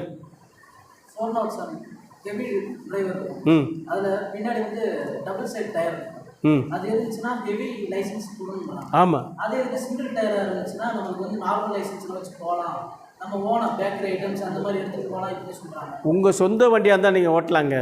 இது நீங்கள் வாடகைக்கு எடுக்கும்போது மஞ்சள் போர்டு ஒயிட் போர்டுன்னு சொல்கிறாங்க இல்லையா, மஞ்சள் போர்டுன்னு வந்துட்டாலே அதுக்கு ஹெவி லைசன்ஸ் இருக்கணும். சரக்கு வாகனமாக இருந்தால் 407 ஓட்டுறீங்கன்னா தேவையில்லை, வந்து தேவையில்லை. அது இப்போ இது பேட்ச் வச்சுருந்தீங்கன்னா இலகுரக வாகனம் வச்சுருந்தா ஓட்டலாம், ஓட்ட விடுவாங்க, அனுமதி உண்டு. திரும்பி பேசுகிறீங்களா? அஸ்ஸலாமு அலைக்கும் வரஹ்மத்துல்லாஹி வபரகாத்துஹு. ஒரு அழகான கிளாஸு. மஹ்ரிபுக்கு அப்புறம் டிரைவிங் ஷெடியூல், அதாவது நம்ம எல்லாத்துக்குமே இனி வரக்கூடிய ஃப்யூச்சரில் நீங்களும் பழகக்கூடியவங்க. இப்போ எனக்கு என்னென்ன தேவைகள் இருந்துச்சுனோ அதெல்லாம் சார்கிட்ட நான் தெரிஞ்சு கேட்டுக்கிட்டேன். இதெல்லாம் நான் ஏன் கேட்குறேன்னா, இப்போ லைசன்ஸு போட்டாச்சு, நம்ம பல இடத்துக்கு போகிறோம், வண்டி கொண்டு போகிறோம், தேவையில்லாமல் நம்ம ஜிமெயிலிருந்து நிறைய ஆர்டிஓவில் கூட்டம் போலீஸ்காரங்கள்ட்ட நிறையா, இது வந்து எனக்கு நடந்த சம்பவம், ஃபைன் அடைச்சிருக்கேன். ஏன்னு கேட்டிங்கன்னா, நோ பார்க்கிங் சிஸ்டம், பின்ன ஒன் வே கிராசிங் ரோடு, நிறைய இதில் வந்து நம்மளுக்கு ஃபைன் அடைச்சிருக்கேன். அதெல்லாம் ஃபைன் அடைக்காத இதில் கூட நம்மளுக்கு வந்து கோர்ட்டில் கூட அந்த ஃபைன் வந்து அடைக்கிற நிலமையில ஒரு சிஸ்டமில் இருக்குது. அப்போ இந்த வகையில் சார் வந்து நம்மளுக்கு ஒரு கிளாஸ் எடுத்திருக்காங்கன்னா, இனிமேல் அந்த செஞ்ச தப்பை வந்து செய்யாமல் இருக்கணும், ஒரு விழிப்புணர்வுக்கு மட்டும்தான் நம்ம இந்த சார் வந்து அதுக்கப்புறம் நம்ம அழகான முறையில் யூஸ் பண்ணிக்கிட்டோம். இதுக்கப்புறம் ஃப்யூச்சரில் வந்து இனிமேல் இந்த தப்பை பண்ணாத அளவுக்கு நம்ம ஏற்படுத்திக்கணும். அல்லாஹ் தௌஃபீக் செய்வானாக. வாஹிர்தவானா அல்ஹம்துலில்லாஹி ரப்பில் ஆலமீன். அஸ்ஸலாமு அலைக்கும் வரஹ்மத்துல்லாஹி வபரகாத்துஹு. அஸ்ஸலாமு அலைக்கும் வரஹ்மத்துல்லாஹி வபரகாத்துஹு. அல்ஹம்துலில்லாஹ். மக்ரிப் தொழுகைக்கு பிறகு ஒரு ட்ரைனிங்குடைய கிளாஸில் நம்ம அமர்ந்திருந்தோம். அல்ஹம்துலில்லாஹ்.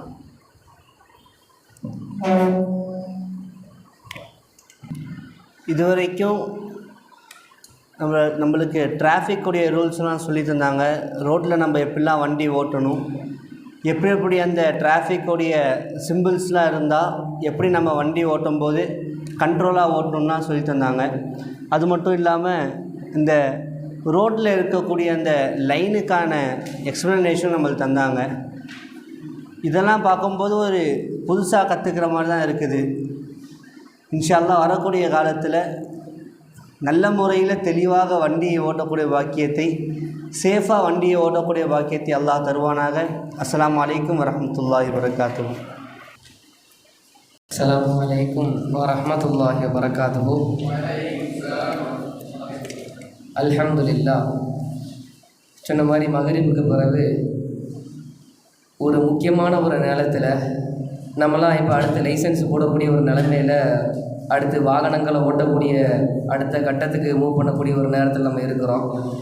அந்த நேரத்தில் நம்ம எத்தனையோ ரோட்டில் போயிருக்கலாம், எத்தனையோ பேருக்கு வண்டி ஓட்ட தெரிஞ்சிருக்கலாம், தெரியாமல் இருந்திருக்கலாம், சட்டங்கள் தெரிஞ்சிருக்கலாம், தெரியாமலும் இருந்திருக்கலாம். அந்த ரோடுடைய லேண்ட் மார்க்குடைய காரணம் இதனால தான் போட்டிருக்கிறாங்க. இப்படி அவங்க சொன்ன மாதிரி இன்னும் புது வீட்டுலாம் போகும்போது பார்க்குறோம், ரோடு ஜிக்ஸாகாக இருக்குது. அந்த வேகத்தடையை பற்றி சொன்னாங்க.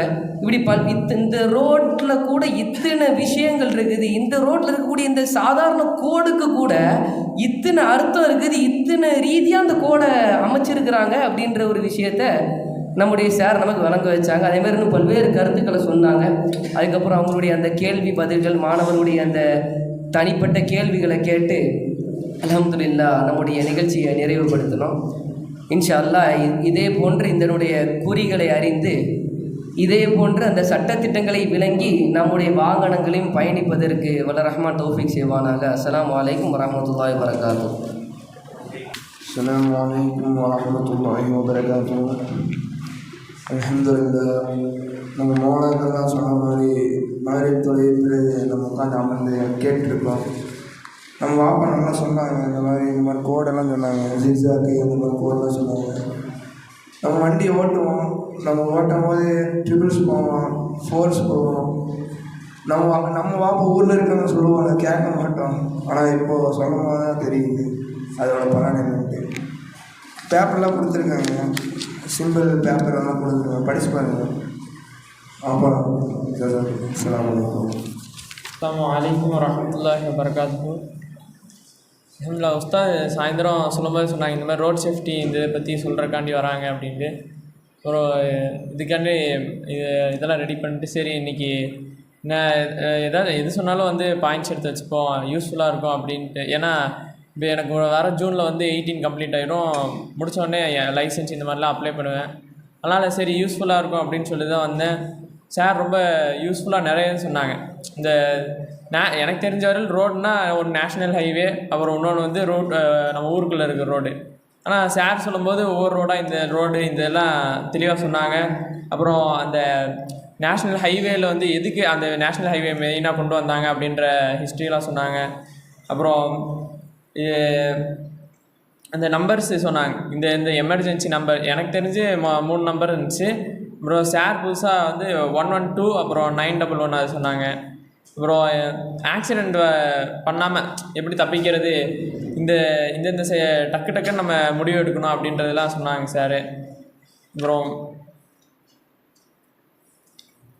லைசன்ஸ்லாம் எப்படி எடுக்கலாம், எந்த ஏஜ் கம்ப்ளீட் பண்ண எடுக்கலாம், அதுக்கு என்னென்ன செலவு அப்படின்ட்டுலாம் சொன்னாங்க. இன்ஷா சார் சொன்னது வந்து நம்ம ஃபாலோ பண்ணணும். இன்ஷா அல்லாஹ் கிருபை செய்யணும். ஆமீன். ஆஹிர் தாவானா அல்ஹம்துலில்லாஹி ரப்பில் ஆலமீன்.